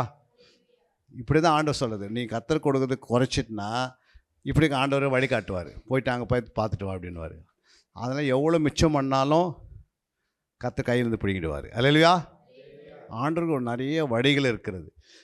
புரியுங்களா? உனக்கு உள்ளதை கத்தருக்கு என்ன பண்ணணும், கொடுக்கணும், தாங்கணும். புரியுங்களா? இதெல்லாம் சொல்லவே கூடாது. கத்தருக்கென்று நீ ஆலயத்துக்காய் கொடுப்பது, ஆலயத்தை கட்டுமனைக்காக கொடுப்பது, தேவனுடைய ஆலயம் கட்டி நிறைவேற்று கொடுப்பது, இதுக்கெல்லாம் நீங்கள் என்ன செய்யணும், தாராளமாக கொடுத்து இன்ஸ்ட்ருமெண்ட் வாங்குறது, ஆண்டவருக்காக என்னென்ன செய்யணுமோ செய்யுதுன்னா அது பரலோகத்து பொக்கிஷம். சில என்ன பண்ணுவாங்க, எதுவுமே கொடுக்க மாட்டாங்க, சர்ச்சிலேருந்தே வாங்கிட்டு போயிடுவாங்க எல்லாத்தையும். அல்லேலூயா. ஆசீர்வாதம் வேணும்னுவாங்க, இடுப்பு வலி நீங்கன்னு சொல்லுவாங்க, தலைவலி நீங்கன்னு சொல்லுவாங்க. அப்புறம் திரும்பி பாஸ்டர் மகிட்ட ஒரு 1000 ரூபாய் கடன் கேட்பாங்க. அப்புறம் பாஸ்டர் ஐயாக்கிட்ட ஒரு 2000 ரூபாய் கடன் கேட்பாங்க. திரும்ப நான் போனேன் அப்படி அதுக்கு என்ன பண்ணுங்க, வண்டி சார்ஜ் ஒரு 200 ரூபாய் கொடுன்னுவாங்க. அப்புறம் பாஸ்டர் என்ன பண்ண, நடு ரோட்டில் என்ன நிற்க வச்சுட்டு நீங்கள் எதுவுமே என்ன பண்ணல எனக்கு சைலன்ஸ் சொல்லிட்டு போயிடுவாங்க. இருக்குதா இல்லையா? ஆமாம். நீங்கள் கொடுக்குறோளா வரணும். ஆண்டவனா சொன்ன ஆலயத்துக்கு வரும்போது வெறும் கையோடு அப்படின்னு சொல்லியிருக்கார் அவசரம், வெறும் கையோடு வராதுன்னு. ஆனால் நம்ம என்ன பண்ணுறோம், வெறும் கையோடு வந்துட்டு எல்லாத்தையும் பிடின்னு போயிடலான்னு பார்க்குறோம். விதைக்காமல் அறுக்கவே முடியாது. நீ எதை விதைக்கிறாயோ அதை அறுத்துருவாய். புரியுங்களா? முடிவு தான் தெரியும் எல்லாருக்கும். நீ சர்ச்சுக்கு டைம் வேஸ்ட் பண்ணினே இருப்பீங்க. முடிவு வரும்போது அன்றைக்கி யாருமே உனக்கு காப்பாற்றுறதுக்கு ஆள் இருக்காது. உனக்கு சான்ஸ் கொடுத்தாரு, ஆலயத்துக்கு வாமா, டைமோடு வான்னுவார். 1000 வேலையே நம்ம என்ன பண்ணுவோம், அந்த வேலைலாம் முடிச்சுட்டு எல்லாம் முடிச்சுட்டு என்ன பண்ணுவோம், மீதி டைம் எடுத்துகிட்டு வந்து ஆண்டர்கிட்ட வருவோம். டைமில் முதல் இடம், பணத்தில் முதல் இடம், புரியுதுங்களா, ஆண்டவருக்காக கொடுப்பதில் முதல் இடம். அப்படி தான் எல்லாருக்கும் ஃபஸ்ட்டு குவாலிட்டியாக இன்றைக்கி வைக்கணும். வாசிங்க அந்த வசனத்தை, யாக்கோப்பு 1:18 வாசிங்க. அவர் சித்தங்கொண்டு அவர் சித்தம் கொண்டு தம்முடைய சிருஷ்டிகளில் நாம் முதற் முதல் பலன் ஆவதற்கு நம்மை சத்திய வசனத்தினாலே ஜெனிப்பித்தார். அல்லேலூயா. ஏற்கனவே ஜெனிப்பித்தார் வாசித்தோம். அதுக்கு இதுக்கான வித்தியாசம், அதுக்கு இதுக்கான அர்த்தம். 1 பேதுரு 1:23 வாசிங்க. அழிவுள்ள வித்தினாலே அல்ல, என்றென்றைக்கும் நிற்கிறதும் ஜீவன் உள்ளதுமான தேவ வசனமாகிய அழிவில்லாத வித்தினாலே மறுபடியும் ஜெனிப்பிக்கப்பட்டிருக்கிறீர்கள். அல்லேலூயா. இங்கே வந்து நம்ம ரட்சிக்கப்படுறோம் பாருங்க. யாரோ பிரசங்கத்தை கேட்டு, யாரோ சாட்சி கொடுக்கும்போது, ஏதோ ஒரு பாடல் பாடும்போது, எங்கேயோ ட்ராமாவை இயேசு பற்றி ட்ராமா நடித்து காட்டுறதை பார்த்து, எங்கேயோ உனக்கு ட்ராக்ஸ் கொடுத்து, எங்கேயோ உனக்காக யாராவது வசனத்தை சொல்லி, அதுதான் ஜெனிப்பிக்கப்படுறது. அதுதான் தேவ வசனம். அது ஆரம்ப காலகட்டம். அல்லேலூயா. அப்போ 2வது பிறப்பு ஆண்டு என்ன பண்ணுறாரு, அழிவுள்ள வித்தினால் பிறந்தவங்களுக்கு மறுபடியும் என்ன பண்ணுறாரு, தேவனுடைய வசனத்தை நம்மளை பிறக்க வைக்கிறாரு. ஆனால் இந்த 1:18 வாசிங்க பாருங்க. யாக்கோப்பு 1:18 அதை வாசிங்க பாருங்க. அவர் சித்தம் கொண்டு தம்முடைய சிருஷ்டிகளில், பாருங்க, தம்முடைய சிருஷ்டி அப்படின்னா என்ன அர்த்தம்? இந்த உலகத்தில் எல்லாரும் சிருஷ்டித்தார்ல, எல்லாம் சிருஷ்டித்துட்டாரு. அப்போ இந்த சிருஷ்டிப்பிலே, அப்புறம் தம்முடைய சிருஷ்டிகளில், தமிழ் சிருஷ்டிகளிலே நாம் முதற் பலனானவர். அப்படின்னா அர்த்தம், இப்போ அவர் தம்முடைய சிருஷ்டிகள்னா இப்போ நம்மளால ரட்சித்து கொண்டு வந்துட்டார் ஆலயத்துக்கு. இப்போ ஃபுல்லாக தமிழ்நாடு ஃபுல்லாக நிறைய பேர் ரட்சிக்கப்பட்டிருக்கிறாங்க. அவர் தம்முடைய சிருஷ்டிகளை சிருஷ்டித்தார். அல்லேலூயா. அவங்க என்ன பண்ணாங்க, தேவ வசனத்தை கேட்டு ஞானஸ்தானம் எடுத்துகிட்டு வந்துட்டாங்க. இப்போ அப்படி எடுத்துகிட்டு வந்துட்டு பிறகு வாசிங்க. நம்மை சத்திய வசனத்தினாலே ஜெனிப்பித்தார். பாருங்க, மறுபடியும் என்ன பண்ணுறாரு ஆண்டவர், நீங்கள் சத்திய வசனத்தை கேட்டு சத்தியத்திலவே ஜெனிப்பிக்கப்படணும். தேவ வசனத்தினால ஜெனிப்பிக்கப்படுறது அழிவில்லாத வித்து. ஆனால் சத்திய வசனத்தில் எதுக்கு ஜெனிப்பிக்கப்படுறோம்? எதுக்குமா? ஆமாம், அவருக்கு ஃபஸ்ட்டு குவாலிட்டியாக இருக்கணும். என்னது? ஃபஸ்ட்டு குவாலிட்டியாக இருக்கணும். அப்போ முதல் பலன் எப்படி ஆக முடியும்? நீ சத்திய வசனம்னு தெரியணும். தேவ வசனம்னு நம்ம ஜெனிப்பிக்க வந்தாச்சு, பிரசங்க கேட்டு ரட்சிக்கப்பட்டு உள்ளே வந்துட்டோம். இப்போ நீங்கள் உள்ளே வந்து பல நாள் ஆக ஆக ஆக ஆக ஆண்டவருக்குன்னா என்ன, சத்திய வசனத்தை மறுபடியும் ஜெனிப்பிக்கப்படுறதுக்கு முயற்சி எடுக்கணும், பிரயாசப்படணும். புரியுங்களா? இப்படி நீங்கள் பலமான ஆகாரத்து நல்ல ஞானேந்திரங்களை உடையலாம் மாறிட்டு, இப்போ ஆண்டு என்ன பண்ணுறாரு, ஒன்றிலேருந்து என்ன பண்ணுறாரு, ஆலயத்துலேருந்து செலக்ட் பண்ணுறாரு. அவருக்கு ஃபஸ்ட்டு குவாலிட்டிங்க யாரா இருக்கிறான்னு பார்க்குறாரு. ஓ, இந்த சபையில் யாருமே இல்லை, எல்லாம் எப்படிங்கிறாங்க, குழந்தைக்காகவே இருக்கிறாங்க, இது எதுவும் தேராது, என் பக்கத்தில் இருக்க முடியாது. அந்த வசனம் வாசிங்க. ஃபஸ்ட்டு குவாலிட்டி எங்கே வச்சுக்கிறான்னு பாருங்கள். வெளிப்படுத்துதல் 14ஆம் அதிகாரம் 4-5. ஸ்திரீகளால் தங்களை கரைப்படுத்தாதவர்கள் இவர்களே, கற்புள்ளவர்கள் இவர்களே, ஆட்டுக்குட்டியானவர் எங்கே போனாலும் அவரை பின்பற்றுகிறவர்கள் இவர்களே. இவர்கள் மனுஷரில் இருந்து தேவனுக்கும் ஆட்டுக்குட்டியானவருக்கும் முதற் பலனாக மீட்டு கொள்ளப்பட்டவர்கள். இவர்களுடைய வாயிலே கபடம் காணப்படவில்லை. இவர்கள் தேவனுடைய சிங்காசனத்திற்கு முன்பாக மாசில்லாதவர்களாய் இருக்கிறார்கள். பின்பு இல்லை, இப்போ இவங்க எங்கே போயிட்டாங்க, சிங்காசனத்துக்குள்ளே போயிட்டாங்க. புரியுங்களா? இவங்க யார், கற்புள்ள கன்னிகையாக இருக்கிறாங்க. இவங்க எப்படி இருக்கிறாங்க, இவங்க வாயில் என்ன இல்லை, கபடம் இல்லை. இவங்க எப்படி இருக்கிறாங்க, பிதாவுக்கும் எல்லா மனுஷருக்கும் தேவனுக்கும் கிறிஸ்துக்கும் நடுவில் என்ன பண்ணுறாரு, முதல் பலனை செலக்ட் பண்ணிக்கிறாரு. இவர் ஆட்டுக்குட்டியாருக்கு பின்னாடி, ஆட்டுக்குட்டி எங்கே இருக்கிறா அங்கேயே இருக்கிறது. இதுதான் முதல் பலனானவர்கள். இவங்களுக்குள்ள என்ன இல்லை, எந்த கற்புள்ள கன்னிகையாக இருக்கிறாங்க. தங்களை கரைப்படுத்தாதவர்கள். அப்படின்னா கண்கள் இச்சை போயிடுச்சு, மாம்சம் இச்சை போயிடுச்சு, ஜீவனு பெருமை போயிடுச்சு. இப்போ உங்களுக்கு முன்னாடி 2 லட்சம் முன்னாடி வச்சா கூட, இது உங்களுக்கு ரோட்டில் இது உங்கள் பணமாக அப்படின்னு கேட்டால், அது எனக்கு வேணாங்க, எத்தனையோ அது என்ன பண்ணிவிடுங்க, அது எந்த இல்லை, நீங்கள் எத்தனை போயினா இருங்க. அது புரியுங்களா? எனக்கு அது மேலே எனக்கு அதெல்லாம் தேவையில்லை. நான் யாராக மாறிட்டேன், கற்புள்ள கன்னிகையாக மாறிட்டேன்னு. அல்லேலூயா. இப்போது இதெல்லாம் இந்த சுபாவம் வரத்துக்கு எவ்வளோ நாள் ஆகும்? சும்மா அப்படியே டக்குன்னு சுவிட்ச் போட்டு ஆகிட முடியுமா? ஆரம்பத்துலேருந்தே வளரணும்.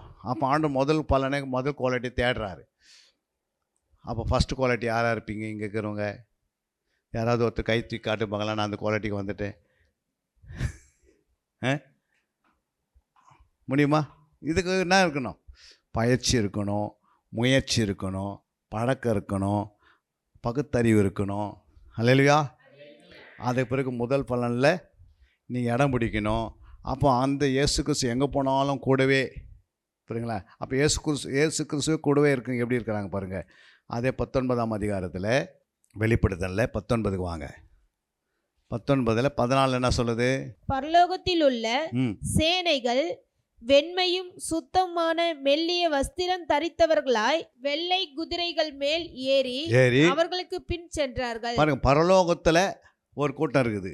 அவங்க தான் ஃபஸ்ட்டு குவாலிட்டி. சிங்காசனத்துக்குள்ளே போயிட்டாங்க. அவங்க வெண் வஸ்திரம் தரித்து கொண்டு வெள்ளை குதிரை மேலே அங்கே என்ன பண்ணுது? வெள்ளை குதிரை ரெடியாக இருக்குது. அந்த வெள்ளை குதிரை மேலே ஏறி இயேசுக்கு எங்கே போகிறாங்க? பின் செல்கிறாங்க. இங்கே இப்போ நம்ம பூமியில் இருக்கும்போது யாருக்கு இப்போ இயேசு பின்னாடி போகிறதில்ல. அவர் என்ன சொன்ன? தன்னைத்தானே வெறுத்து தன் சிலுவை எடுத்துன்னு என் பின்னாடி வாழ்ந்தார். இப்போ அவர் பின்னாடி நான் போவாதுங்களா? அங்கே போக முடியுமா? அந்த வெள்ளை குதிரை எங்கே இருக்குதுன்னே தெரியாது. அல்லேலூயா. இங்கே நீ ஆண்டுக்கு பின்னாடி எல்லாத்தையும் விட்டுட்டு வந்தால் அன்றைக்கி உனக்கு எல்லாத்தையும் கொடுப்பாரு. புரியுங்களா? விட்டுட்டு வானா யாரை விட்டுவான்னு ஆண்டு சொன்னார். நீ அப்பா விட்டுட்டு அம்மா விட்டுடு. அப்பா விட்டுட்டு வா, அம்மா விட்டுட்டு வா, அப்புறம் அண்ணனை விட்டுட்டு வா, சகோதரி விட்டுட்டு வா, மனையை விட்டுட்டு வா. புரியுங்களா? இம்மையில் இவையெல்லாம் யாரெல்லாம் எனக்காக விட்டீங்களோ மறுமையிலையும், புரியுங்களா, இப்பொழுதும் இந்த இம்மையிலேயே நான் மறுபடியும் உனக்கு அப்பா கொடுத்துருவேன், அம்மா கொடுத்துருவேன், மனையை மட்டும் விட்டு கொடுக்க மாட்டேன், மீது எல்லாத்தையும் கொடுத்துருன்றாரு. அல்லேலூயா. அப்படின்னு ஆண்டவரே சொல்லிவிட்டு 100 மடங்கு உன்னை என்ன பண்ணுவேன் பரலோகத்தில்? இந்த 100 மடங்கு ஆசீர்வாதத்தை நித்தியத்திலும் உனக்கு என்ன கிடைக்குது? ஆசீர்வாதம் வச்சிருக்கிறாரு. அல்லேலூயா. அப்போ எதெல்லாம் விட்டையோ அதை மறுபடியும் இங்கே பெற்றுக்கொள்கிறோம். இதை விட்டுட்டு நீங்கள் வந்துட்டு ஐயோ எனக்கு யாரும் இல்லைல்ல, மறுபடியும் எல்லாத்தையும் கொடுத்துட்டு மனைவி விட்டுட்டு மீதியெல்லாம் 100 மடங்கு அந்த ஆசீர்வாதம் கொடுத்து அதுக்கு பிறகும் பரலோக ராஜ்யத்தை சிங்காசனத்தை போயிட்டு நீ வர முடியும். ஆனால் நம்ம எதையுமே விட முடியல. ஏன் அப்படின்னா வசனம் நம்மளுக்கு போய் என்ன பண்ணல, உள்ளே போய் வசனம் என்ன பண்ணோம்? இருக்கிற சுபாவங்களை எரிக்கணும்ல. என் வசனங்கள் கொழுந்து விட்டு எரியவில்லையா? பூமியின் மேல் அக்கினி போட வந்தேன்.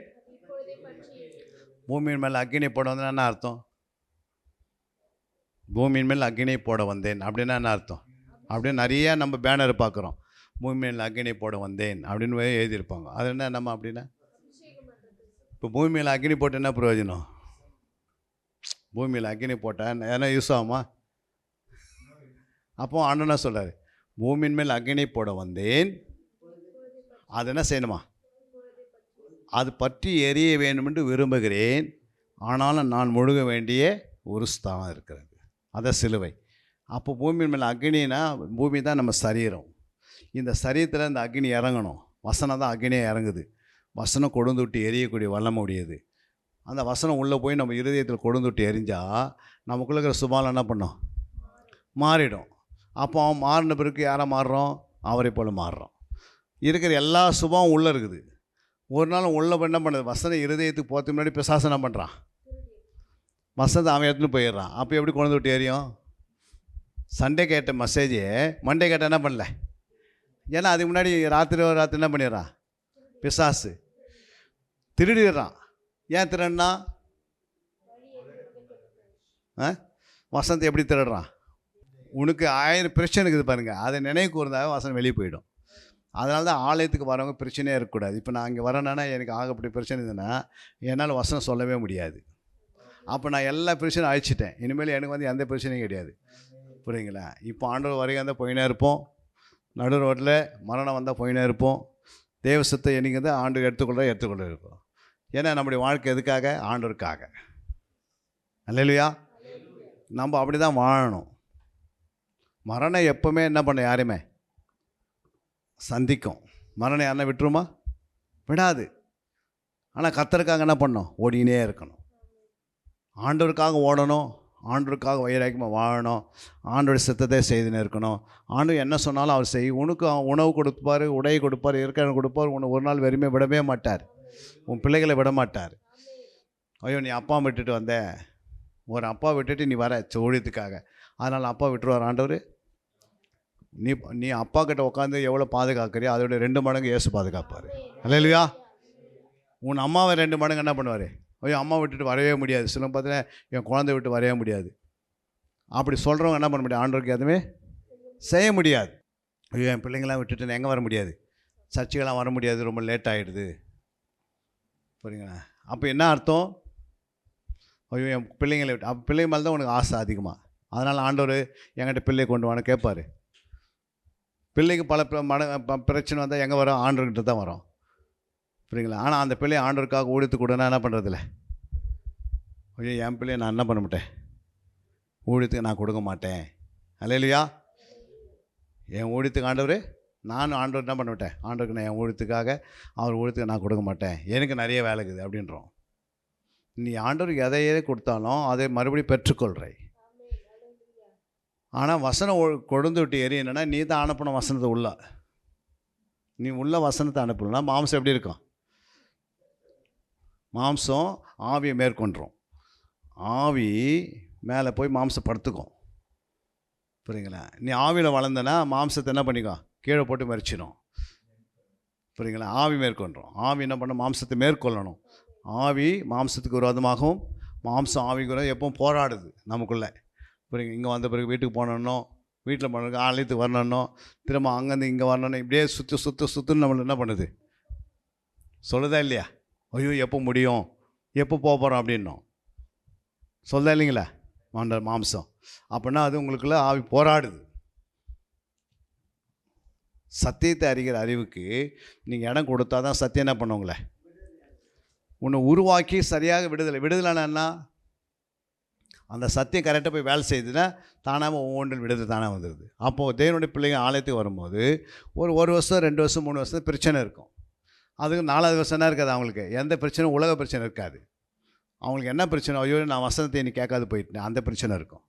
ஐயோ நான் இன்றைக்கி வந்து ஜெபம் பண்ணாது போயிட்டேன், அந்த பிரச்சனை இருக்கும். ஐயோ இன்றைக்கி வந்து நான் காணிக்கு போய் என்ன பண்ணல, என்னுடைய தசமாகத்தை கொடுக்க முடியாது போயிடுச்சு, அந்த பிரச்சனை இருக்கும். ஐயோ இன்றைக்கி நான் என் பிள்ளையை கொண்டு போகாது போயிட்டேன், ஒரு நல்ல மெசேஜ் நல்ல சத்தியத்தை கேட்க அவனை தருணது கொடுத்தாரு, நான் என்ன பண்ணிட்டேன், இந்த நாளில் வேஸ்ட் பண்ணிட்டேன் அப்படின்னு அது குறித்து வருத்தப்படும். அல்லேலூயா. அதான் ஆவிக்குரிய ஜீவிதத்தில் வளர்ச்சி. புரியுங்களா? அப்போ உனக்கு வந்து ஆவிக்குரிய ஜீவிதத்துக்காக நீ அதிகமாக வளரணும்னு ஆசைப்படும் போது சரீர தேவையில் தானாக சந்திக்கப்பட்டது. நம்ம என்ன, அந்த சரீரத்தினுடைய பிரச்சனைகள் அதிகமாக இருக்கிறதுனால இந்த வசனம் என்ன பண்ணுது, இந்த வசனம் பிசாசானவன் என்ன பண்ணிடுறான் அப்படின்னா, நான் அந்த பிரச்சனை ஒன்று காட்டுறான், உடனே அந்த பிரச்சனை என்ன பண்ணுது, ஐயோ பிள்ளைங்களுக்கு கல்யாணம் ஆகலையே, குழந்தைய கொடுத்தாருன்னா அதை கல்யாணத்துக்கு ஆயத்தப்படுத்துவார் அப்படின்னு நமக்கு அந்த விசுவாசம் இருக்கணும். நம்மை ஆண்டவர் இந்த உலகத்தில் வச்சா நமக்குன்னு ஒரு பெண்ணை வச்சுருப்பார், நமக்கு ஒரு ஆணை வச்சுருப்பார் அப்படின்னு நமக்கு அந்த விசுவாசம் தெரியணும். இல்லையா? நம்ம என்ன பண்ணுறோம், ஊரெல்லாம் ஃபோன் அடித்து கேட்குறது, மாப்பிள்ளை எங்கே இருக்கிறாங்கன்னு, பெண்ணுங்க எங்கே இருக்கிறதுலாம் கேட்குறது, அதெல்லாம் கிடச்சிது அப்படின்னா இதை நான் இது ரோட்டில் விழுந்து கிடக்குது.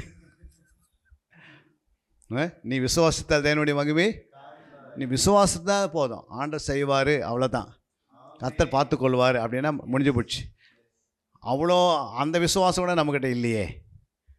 நம்ம பிள்ளைங்களை குறித்து ஒவ்வொன்றும் அழுதுன்னு கிடக்குது நைட்டும் பகலும், என்ன நடக்க போகுது, இவங்களுக்கு பிள்ளைங்க எப்படி யாருக்கிட்டே பிடிச்சி கொடுக்குறதுன்னு. நீங்கள் இப்படி யோசிச்சுனே பிசாசுக்கிட்டே பிடிச்சி கொடுத்துட்றீங்க கடைசியில். அல்லேலூயா. ஆண்டவருக்கு தெரியும் யார் கையில் கொடுக்கணும் என் மகளை, யார்கிட்ட என் மகனுக்கு கொடுக்கணும். ஏன் தெரியும்னா அவருக்கு மேலே நீ விசுவாசமாக இரு, அவர் பார்த்துக்கொள்வார் எல்லாத்தையும். புரியுங்களா? பேதுருவை என்ன பண்ணு, உன் விசுவாசம் ஒழிந்து போகாதபடிக்கு நான் உனக்காக வேண்டதை செய்யணுங்கிறேன், ஏன்னா உன்னை கொண்டு நான் பெரிய காரியத்தை செய்யணும், பாதாளத்தின் வாசல் உன்னை மேற்கொள்ள விட மாட்டேன், நான் ஃபைட் பண்ணுவேன் அப்படின்றாரு, உனக்காக நான் நிற்பேன் அப்படின்ட்டு பேதுரு என்னன்னா நம்மளும் பேதுரு போல் இங்கே உட்கார வச்சிருக்கிறாரு. அல்லேலூயா. ஐயோ நாளைக்கு என்ன செய்யுது, அரிசி என்ன பண்ணுறது, பீஸ் என்ன பண்ணுறது அப்படின்றது. பீஸை ஊற்றி நீ ஏன் கவலைப்படுற, எவ்வளோ பெரிய தேவன். இந்த இந்த ஏரியாவை நீங்கள் பாருங்கள், இந்த ஏரியாவில் மொத்தம் விற்றா எவ்வளோ ஆகும், இந்த ஏரியாவே விற்றா எவ்வளோ ஆகும், சித்தாம்பரம், இந்த சித்தாம்பரம் ஏரியாவில் எத்தனை ஏக்கரா நிலம் இருக்குமா, ஒரு 200 ஏக்கரா இருக்குமா, 1000 ஏக்கரை வச்சுங்க. இந்த 1000 ஏக்கரை யாருது, இந்த 1000 ஏக்கர் யாருது? ஆண்டவருடையது. புரியுங்களா? நம்ம அதை விற்று என்ன பண்ணுறோம்? காசாக மாற்றுறாங்க. ஆனால் உனக்கு ஒரு 5 சென்ட் தர மாட்டாரா? ஆண்டவர் செய்வார். அந்த விசுவாசம் நமக்கு இருக்கணும். 5 சென்ட் நம்மளால் முடியாது, நம்ம எப்போரா வாங்குது அப்படின்ட்டு வாடகை வீட்டில் நீ வந்து அப்படி நினச்சினா வாடகை வீட்டிலே இருக்கிற. கர்த்தர் பெரியவர் நீ நினச்சின்னா அவர் எல்லாத்தையும் அவர் செய்திருவார். அல்லேலூயா. அவர் செய்வார். அவர் பெரியவர். இவ்வளோ பெரிய உலகத்தை உண்டாக்கிட்டு உனக்கு சர்ச்சைக்கு இடம் கொடுக்க மாட்டாரா? சொல்லுங்கள். உனக்கு ஒரு வீட்டுக்கு இடம் கொடுக்க மாட்டாரா? இவ்வளோ பெரிய உலகத்தை படித்தவர். அவரை அறிகிற அறிவு நம்ம வேதத்தில் குறைவாக அறிகிறதுனால தான் நம்ம என்ன பண்ணுறோம்? அவரை மட்டமாக வச்சுக்கிறோம். மனுஷனையே நம்புறது. புரியுங்களா? ஆனால் நீ தேவன் மேலே பாருங்கள். எது வேணாலும் நீ ஆண்டவர் மேலே வச்சு பாருங்கள். ஆண்டவர் உனக்கு அவ்வளோ சீக்கிரமாக செய்து முடிக்கிறார். ஏன் அப்படின்னா என் பிள்ளைங்க என் மேலே விசுவாசமாக இருக்கிறாங்க. நான் ஒருத்தர் இருக்குன்னு அவங்களுக்கு தெரியுது அப்படின்னு. புரியுங்களா? நீ ஆண்டவர் மேலே அவர் செய்வார். ஏற்ற நேரம் வரும்போது என்ன பண்ணுவார்? ஏற்ற நேரம் வரும்போது சொல்கிறாரு, எலியாவே நீ என்ன பண்ணு, இந்த ஆற்றங்கரையில் தண்ணி என்ன பண்ண போகுது? வற்றி போகிறது. நீ என்ன பண்ணு, புறப்பட்டு எங்கே போயிடு? சாரி பார்த்து ஒரு விதவை இருக்கிற அந்த வீட்டுக்கு நீ என்ன பண்ணு, போயிடு. அங்கே உன்னை போஷிப்பேன். புரியுங்களா? அவர் அந்த ஊருக்கு வராரு. அவருக்கு சமைத்து போகிறதுக்கு அங்கே ஆளை வச்சுருக்கிறாரு. அப்போ தேவனுடைய பிள்ளைகளுக்கு எங்கே போனா இருக்குது? சமைச்சு போகிறதுக்கு ஆள் இருக்குது. அல்லேலூயா. இன்றைக்கி இரவு இந்த குழந்தையே கொலை பண்ண போகிறாங்க. நீ என்ன பண்ணு, நைட்டு எகிப்துக்கு போயிடு சொன்னாரே இல்லையா? அப்போது தோதன் சொன்ன பிறகு யார் போனது? யோசேப்பும் மரியாள் என்ன பண்ணுறாங்க? தன் பிள்ளையை கொண்டு எங்கே போகிறாங்க? எகிப்துக்கு போயிட்டாங்க. அப்புறம் எல்லா பிள்ளைங்க சாகுது. ஆனால் இயேசு தப்பிச்சு வெளியே வரார். அல்லேலூயா. மோசேவை தூக்கணுன்ட்டு பிசாசு என்ன பண்ணுறான்? ஏன்னா மோசே ஒரு நாள் என்ன பண்ண போகிறான்? இவ்வளோ ஜனம் விடுவித்து கொண்டு போக போகிறான்னு தெரிஞ்சிச்சு. அது மட்டும் இல்லை, மகாபத்திர காலத்தில் வந்து சாத்தானுக்கு வேட்டு வைக்க போகிறான்னு சாத்தானுக்கு முதலே தெரியும் மோசே குறித்து. அதனால் இப்போயே தூக்கலான்னு பிளான் போட்டான். ஆனால் ஆண்டவர் என்ன பண்ணுறாரு? இந்த குழந்தைய என்ன பண்ணு, மறைச்சி வை. 3 மாதம் மறைச்சி வச்சு அப்புறம் 4 பெட்டியில் உருவாக்கி கொண்டு போய் வைக்கிறாங்க. அவங்ககிட்டே உருவாக்கி அவங்ககிட்டே எடுத்துகிட்டு வந்து அவனே என்ன பண்ணுறாரு? அங்கேயே உருவாக்கி அவனுக்கு எடுத்துட்டு நில்லுன்றாரு. தேவன் ஆண்டவர் நம்மளை கொண்டு போய் அங்கேயே உருவாக்கி எடுத்துட்டு நில்லுன்னுவார். ஆண்டவருக்கு தெரியும். ஆனால் நம்மக்கிட்ட என்ன இல்லை, ஆண்டவருக்கு ஏதோ செய்யணும் சித்தம் நம்மக்கிட்ட மனசில் வராதனால நம்ம என்ன பண்ண நியூட்டிலே சுற்றி எடுக்கிறோம். புரியுங்க? ஏதாவது ஒன்று நான் செய்வேன். அல்லேலூயா. ஏதாவது நான் ஆண்டவருக்கு என்ன பண்ண போகிறேன், செய்ய போகிறேன்னு நீங்கள் நினைச்சு பாருங்கள். கர்த்தர் மேலே விசுவாசமாக இருங்க. கர்த்தர் உன்னை இந்த பகுதியில் உயர்த்தினே இருப்பார். உன் தேவைகள் வந்து ஒன்றுமே குறையாது. அதனால தான் உன்னை ஃபஸ்ட்டு குவாலிட்டியாக உன்னை உருவாக்கணுன்னா ஃபஸ்ட்டு நீ எங்கே இருக்கணும்? ஃபஸ்ட்டு தேவ வசனமாகிய அழிவில்லாத வித்தினாலே ஜெனிப்பிக்கப்படணும். நீ வளருவதற்கு திருவசனமாக ஞானப்பாலில் தினந்தோறும் வாஞ்சே இருக்கணும் வளரத்துக்காக. அதுக்கு அடுத்தது நீ வந்து அதாவது பலமான ஆகாரமாக நீதியின் வசனத்தில் பழக்கம் உண்டாகணும். வாஞ்சி இருக்கணும், பயிற்சி இருக்கணும், முயற்சி இருக்கணும், பகுத்தறிவு வரணும், ஞானந்தர்களுடைய பூரண வயதுள்ள மாறிடணும். அல்லேலூயா. இப்போ நாங்களாம் வந்து எப்படி ரட்சிக்கப்பட்டது 2000 தான். ஆனால் 2005 கிளாஸ் எடுக்க ஆரம்பிச்சிட்டோம். அல்லேலூயா. 5வது வருஷத்தில் என்ன ஆயிடுச்சு? இன்றைக்கி இந்த அளவு கொண்டு வந்திருக்காரு. நாளைக்கு ஒரு காலம் வரும். அன்றைக்கி பார்த்தீங்கன்னா ஒரு காலேஜை கட்டி நிறைய பேர் அங்கங்கே அலைஞ்சு ஓடி வருவாங்க. பஸ் எடுத்துக்கிட்டு பல இடங்களுக்கு 100 பஸ் அனுப்பி விடுவோம். போயிட்டு என்ன பண்ணுங்க, ஜனங்களை கொண்டு வந்து அவங்கள கொண்டு வந்து சாப்பாடு கொடுத்து அவங்களுக்கு கிளாஸ் எடுத்து இந்த மெசேஜ் என்ன பண்ண போவோம். இன்றைக்கி கொஞ்சம் பேர் தான் கேட்குறோம். ஒரு நாள் வரும்போது எல்லாம் இந்த பலமான ஆகாரத்தில் வரணும். அல்லேலூயா. அது வரைக்கும் ஆண்டவர் என்ன பண்ண மாட்டார், என்னையும் மரணத்துக்குள்ளே கொண்டு போக மாட்டார். அது வரைக்கும் என்னை வச்சு நிறைவேற்றலாம், அவர் நிறைவேற்றிடுவார் ஆண்டவர். புரியுங்களா? அது என் மேலே ஆண்டவர் என்ன பண்ணுற, இரவு பகலும் பாதுகாப்பு வைக்கிறார், தூதர்களை கட்டளையிடுறாரு. ஒரு முறை நான் ஒரு இரவு ஜபத்து போட்டோம். அதாவது அந்த 21 இரவு 21 பகல் போட்டு உள்ளே போய் நாங்கள் என்ன பண்ணோம், ஜெபம் பண்ணினே இருந்தோம். 2 மணிக்கு நான் வந்து காரூரில் என்னுடைய மெசேஜ் முடிச்சுட்டு காரூரில் போய் உட்காந்துட்டேன். காரூரில் தேவதூதன் வந்து தட்டி எழுப்புறாரு, நீ இங்கே உட்காராதே உள்ளே போ அப்படின்றார். கையை பிடிச்சி இழுக்கிறாரு. புரியுங்களா? கார் 4 சைடு என்ன இருக்குது, லாக் பண்ணியிருக்கிறோம். இப்போ உள்ளே வந்து தேவதூதன் என்ன பண்ணுற, தட்டி எழுப்பி என்ன பண்ணுறாரு, நீ போ உள்ள போய் உனக்கு கொஞ்ச நேரம் பேசு அப்படின்றாரு. கரெக்டாக நான் எழுந்து வெளியே வந்துட்டேன். அப்போ தூதர்கள் நம்மோடு கூடவே இருக்கிறாங்க. அல்லேலூயா. எங்கே போனாலும் தூதர் முன்னாடி பின்னாடி வலது பக்கம் இடது பக்கம் எத்தனையோ நம்ம இதை பார்க்குறோம். இந்த இதில் நேஷ்னல் ஜியோகிராஃபியில் புரியுதுங்களா, எத்தனையோ பக்கத்தில் லாரி வரும் புரியுதுங்களா, அவன் மோதல் மாதிரி இருக்கானா தூதனை அந்த அவங்கள கொண்டு போய் வேறத்தில் விட்டு போகிறான் வண்டியோடு. பார்த்துக்கிறீங்களா? அப்போ தூதனுக்கு எவ்வளோ வல்லம் இருக்குது. ஒரு இரவில் 1,85,000 கொல்றானா, அப்படியே எவ்வளோ பெரிய வல்லம் இருக்குது தேவ தூதனுக்கு புரியுங்களா. யோசித்து பாருங்கள், நமக்கு அவ்வளோ ஆண்டவர் பாதுகாப்பு தராரு. அவருடைய நம்முடைய தலையில் இருக்கிற முடிகள் எண்ணப்பட்டிருக்கிறது புரியுங்களா. அப்போது எண்ணப்பட்டிருக்குன்னா நம்ம நம்ம நம்ம நம்ம முடியை எண்ணி பார்த்துக்க முடியாது. ஆனால் ஆண்டவர் என்ன பண்ணியிருக்கிறாரு, எண்ணி வச்சிருக்கிறாருன்னா அதில் ஒரு முடி கொட்டும் போது கூட ஆண்டவர் சொல்கிறாரு. அந்த அளவுக்கு நம்மளை பாதுகாக்கிறான்னு அர்த்தம். அல்லேலூயா.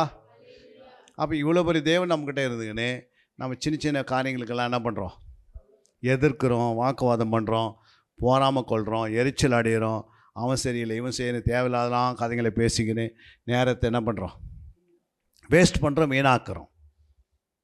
பலமான ஆகாரத்தை மேலே நீங்கள் என்ன பண்ணணும், காலத்தை பார்த்து என்ன இருக்கணும், போதகனாக இருக்கணும், நல்ல டீச்சிங் பண்ணணும். எல்லாமே நல்ல எனக்கு தெரிஞ்ச என்னென்னா ஆண்டவர் ஏன் அந்த வசனம் எழுதினார்னா எல்லாமே டீச்சராக இருக்கணும் புரியுதுங்களா. மேய்ப்பர் ஒருத்தர் சபைக்கு இருப்பாங்க, எல்லாம் போதிக்கலாம் இருந்தால் நம்ம எப்படி இருப்போம்மா?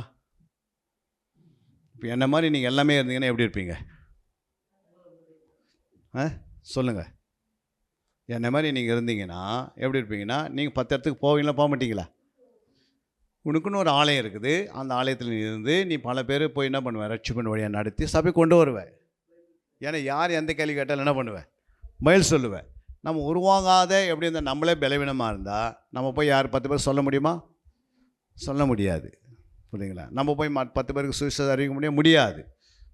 நம்ம பலப்பட்டு, நீ பலப்பட்டு உன் சகோதரர் என்ன பண்ணு, பலப்படுத்து புரியுங்களா. அப்போ நம்ம பலப்படுத்து நமக்கு டைம் கொடுக்குறாரு ஆண்டவர் புரியுங்களா. குழந்த மாதிரியே சபையில் உட்காந்துட்டு போயிடக்கூடாது புரியுங்களா. கேட்டோம் வந்தோம் எழுதணும், படிக்க தெரியலனா கூட பரவாயில்ல, பைபிள் எடுத்து கையில் வச்சுக்கணும். அல்லேலூயா. சொல்லும் போது வசனத்தை பிரித்து பார்க்கணும், முடியல பக்கத்தில் கேட்கணும் எந்த வசனம் எழுதணும். இதெல்லாம் எழுதி அப்படியே இருந்தீங்கன்னா அப்போ ஆண்டவர் கவனிப்பார். பாருங்கள், படிப்பு தெரியல, எழுத தெரியல, ஆனால் பைபிள் கையில் இருக்குது, நோட்ஸ் கையில் இருக்குது, பெண்ணை கையில் இருக்குதுன்னா ஆண்டவர் என்ன பண்ணுவார், உண்மை ஆவியை ஊற்றுவார். எழுதக்கூடிய ஆவியை ஊற்றுவார், எழுதினே இருப்பேன். படிக்கக்கூடிய ஆவியை மேலே ஊற்றுவார், படிப்பேன். அல்லேலூயா. பேசக்கூடிய ஆவியை ஊற்றுவார், பேசுவேன். அல்லேலூயா. இதெல்லாம் கர்த்தரே செய்கிறாரு. கிளாஸ் ஆரம்பிச்சுட்டு ஆண்டு உங்களை கவனிப்பார், நீங்கள் என்ன தான் பண்ணுறீங்கன்னு பார்ப்பார். இந்த நேரத்தை எப்படி வேஸ்ட் பண்ணுறீங்களா, என் பக்கத்தில் உட்காந்து கேட்குறீங்களா?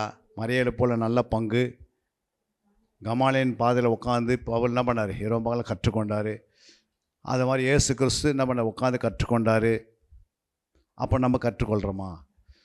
சான்ஸ் தான் கொடுப்பாரு. அது பிறகு அந்த சான்ஸ் வருமா?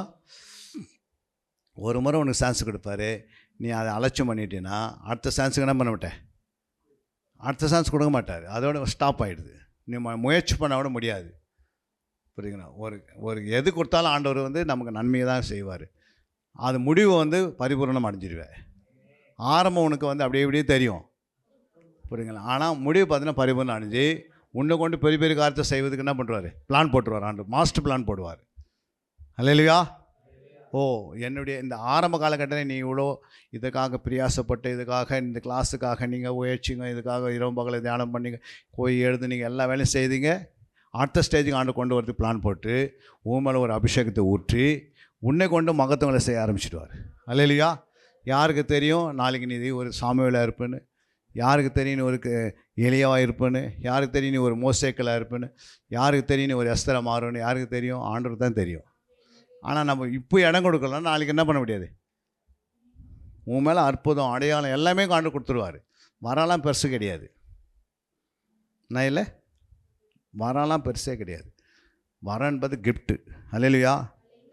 கனி என்பது கிஃப்டா? கனி கிஃப்டா? கனி வந்து கிஃப்டாக கொடுக்க முடியுமா ஆண்டவர்? அன்பு கொடுக்க முடியாது. சொல்லுங்கள். அன்பு டக்குன்னு உனக்குள்ளே உருவாகுமா? அது ஆவின் கனி, அது உருவாகக்கூடியது. ஆவின் கனி என்ன செய்யணும்? வசனத்தினால் உருவாகுது. கிஃப்ட்டு வந்து வரங்களினால் உருவாகுது. வரத்தை எடுத்து உங்கள் மேலே வைப்பார். இந்த எடுத்துக்கோ என் வரத்தை, ஒரு அற்புதம் போய் செய்.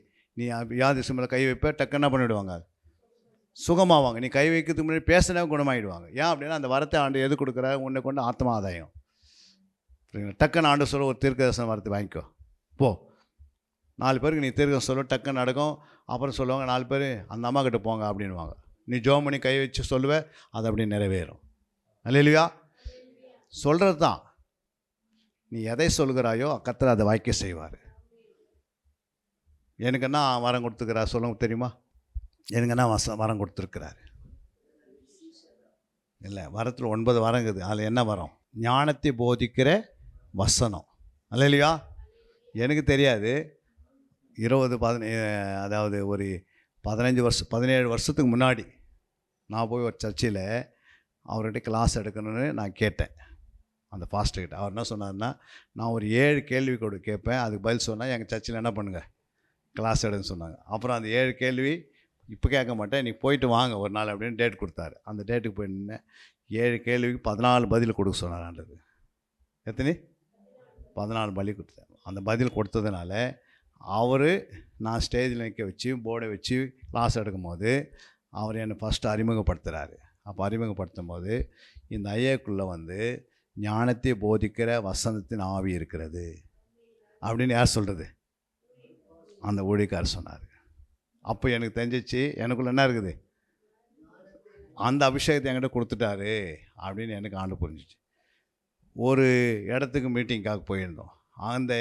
அந்த ஐயா வந்து என்ன பண்ணியிருக்கணும், பேர் விட்டு கூப்பிட்ருக்கணும். அவர் எடுக்கும் போதே போதகர் தேவசகாயன்னு கூப்பிட்றாரு. என்னது? போதகர் தேவசகாயம் வந்து ஜெபிப்பார் அப்படின்னாங்க. 2வது கன்ஃபார்ம் ஆயிடுச்சு. அப்போ என்னை போதகர் ஊழியத்துக்கு அழைச்சார். 3வது ஒரு ஜபக்குழுவில் நான் போய் அங்கே வாசலில் நிற்கிறேன். அவங்க ஜெபம் பண்ணுறாங்க அந்த குழுக்கள். அப்போ என்ன ஜெபம்னா, அந்த ஐயா வந்து எஸ்ரா மாதிரி இருக்கிறாரு. அல்லேலூயா. அப்போ எஸ்ரா என்ன வந்தார், வேத பண்டிதராக இருந்தார். புரியுங்களா? அப்போ பாருங்கள், நான் முதல் கோர்ஸ் முடித்ததும் எஸ்ரா கோர்ஸ் தான் முடித்தேன் பெங்களூரில் போயிட்டு. அல்லேலூயா. எஸ்ரான்றது ஒரு கோர்ஸ் இருக்குது. எஸ்ரா தன் இருதயத்தை பக்குவப்படுத்தினான். அந்த கோர்ஸ் தான் முடித்தேன் நான் 2000. அல்லேலூயா. அது பிறகு தான் எனக்கு பிடிஹெச் கோர்ஸு, எம்டிஹெச், பிஹெச்டி முடிக்க அனுக்கிரவிச்சது. பிடிஹெச் முடிக்கும் போது என்னை டீச்சராக செலக்ட் பண்ணாங்க, பைபிள் டீச்சராக. நான் எம்டிஹெச் முடிச்சுட்டு வெளியே வரும்போது, எம்டிஹெச் எம்டி முடிக்கும் போது எனக்கு வந்து லெக்சரர் போஸ்ட்டு கொடுத்தாங்க. அல்லேலூயா. நான் பிஹெச்டி முடித்து டிடி முடிக்கும் போது எனக்கு ப்ரொபோசர்ன்ற பயிற்சி ஒரு சர்டிஃபிகேட் கொடுத்தாங்க. அது பிறகு எனக்கு டீச்சரு, லெக்சரு, ப்ரொபோசர் எனக்கு தெரியாது. அல்லேலூயா. யோசித்து பாருங்கள். அப்போது அந்த ப்ரொபோசர் ட்ரைனிங் முடித்த பிறகு என்னை டைரக்டராக மாற்றினாங்க ஒரு சப்ஜெக்ட்டுக்கு. புரியுங்க? இப்படி தான் ஆண்டு படிப்படியாக ஒரு யூனிவர்சிட்டியிலே என்னை பல மாநிலங்களுக்கு போய் நடத்த சொன்னார். அப்போது தேவ ஆவியானவர் சும்மா ஏதோ ஒரு கிளாஸுக்கு போய்ட்டு நான் பிடிஹெச்க்கு உட்காந்துருந்தேன். இப்படி தான் நீங்கள் உட்காந்த மாதிரி நான் உட்காந்துருந்தேன். ஆனால் என்னை கொண்டு ஆண்டு இவ்வளோ பெரிய காரியத்தை செய்வார்னு எனக்கு தெரியாது. தெரியுமா? எனக்கு தெரியுமா? நான் வாஞ்சித்தேன், கற்றுக்கணும் அந்த எண்ணம் இருந்தது. அப்போது இங்கேருந்து பெங்களூருக்கு 3 நாளைக்கு கோர்ஸுக்கு கிட்டத்தட்ட 3000 ரூபாய் கட்டுவோம். பிடிஹெச் ஃபஸ்ட் கிளாஸுக்கு 3 நாளைக்கு எவ்வளோ? 3000 ரூபா செலவு பண்ணி அங்கே போய்ட்டு அந்த ரூம் எடுத்து ரூமுக்கும் காசு கொடுக்கணும், ப்ளஸ்ஸு ஃபீஸும் கொடுக்கணும், எல்லாமே கொடுத்து கற்றுக்கொண்டு வரணும். 3-4000 ரூபா செலவாகும். 3 நாள் தங்கணும். யோசித்து பாருங்கள். நீங்கள் விளையாட்டு நான் விளையாடுப்பேன். யோசித்து பாருங்கள். இவ்வளவு ஆண்டவர் தான் கொடுத்தேன். இதெல்லாம் எதுக்கு சொல்ல வரேன்னா, உங்களுடைய ஆவிக்குரிய வளர்றதுக்காக. திருவசனம்னா எனக்கு வேதத்துலேருந்து என்னடா ஏன் இங்கே திருவசனம் எழுதினார், ஏன் இங்கே சத்திய வசனம் எழுதினார், இங்கே தேவ வசனம் எழுதினார், இங்கே நீதியின் வசனம் எழுதினார், இங்கேயும் ஆரோக்கியமான வசனம் எழுதினார் அப்படின்ட்டு அதெல்லாம் ஆராய்ந்து தேடி உட்காந்து டைம் எடுக்கும்போது கர்த்தர் என்ன பண்ணிட்டார், ஓ திருவசனம் ஞானப்பால், தேவ வசனம் அழிவில்லாத வித்து, புரியுங்களா, நீதியின் வசனம் பலமான ஆகாரம், புரியுங்க, சத்திய வசனம் முதல் பலன். இதெல்லாம் ஆண்டவர் என்ன பண்ணார், ஏன் மறுபடியும் இது முதல் பலனுக்குள்ளே வர்றாரு. அப்போ கர்த்தர் இதெல்லாம் கற்றுக் கொடுத்து நாங்களே சப்ஜெக்ட் எடுத்து, புரியுங்களா, இதெல்லாம் டைம் எடுத்து நாங்களே சப்ஜெக்ட் எடுத்து பல சப்ஜெக்டில் இருக்குது. புரியுங்களா, 20 சப்ஜெக்ட் 15 சப்ஜெக்ட் இருக்குது இப்போது. புரியுங்களா, இதெல்லாம் இவங்களுக்கு கொடுக்கணுன்னா எப்போ ஆகும், இப்போ நம்ம சப்ஜெக்டே எடுக்கலை, அப்படியே பேசினது வரும் கால். இது வரைக்கும் எவ்வளோ மணி நேரம் ஆச்சுமா? 2 மணி நேரத்துக்கு மேலே, 2.5 மணி நேரம் ஆயிடுச்சு.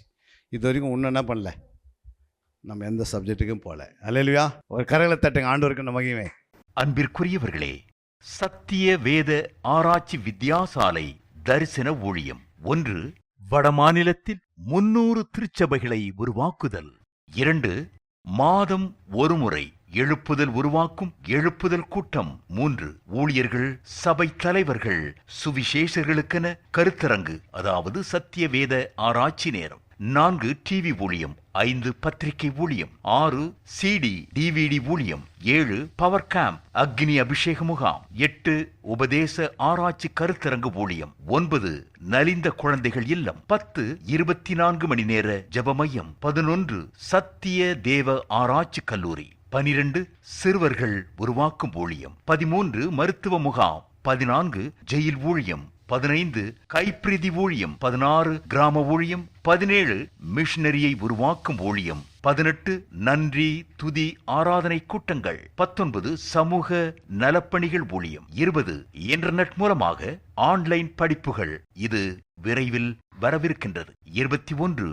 தேவனுடைய வருகைக்கு ஆயத்தப்படுத்துதல். இதனுடைய நோக்கங்கள்: 1 கோடி சீடர்கள் உருவாகுதல், 1 கோடி ஜாமக்காரர்கள் உருவாகுதல், 1 கோடி யுத்த வீரர்கள் உருவாகுதல், 1 கோடி ஊழியர்கள் உருவாகுதல். தரிசனத்தை அவன் கண்டபோது அவர்களுக்கு சுவிசேஷத்தை அறிவிக்கும்படி கர்த்தர் எங்களை அழைத்தார். புறப்பட்டு போக பிரயத்தனம் பண்ணி.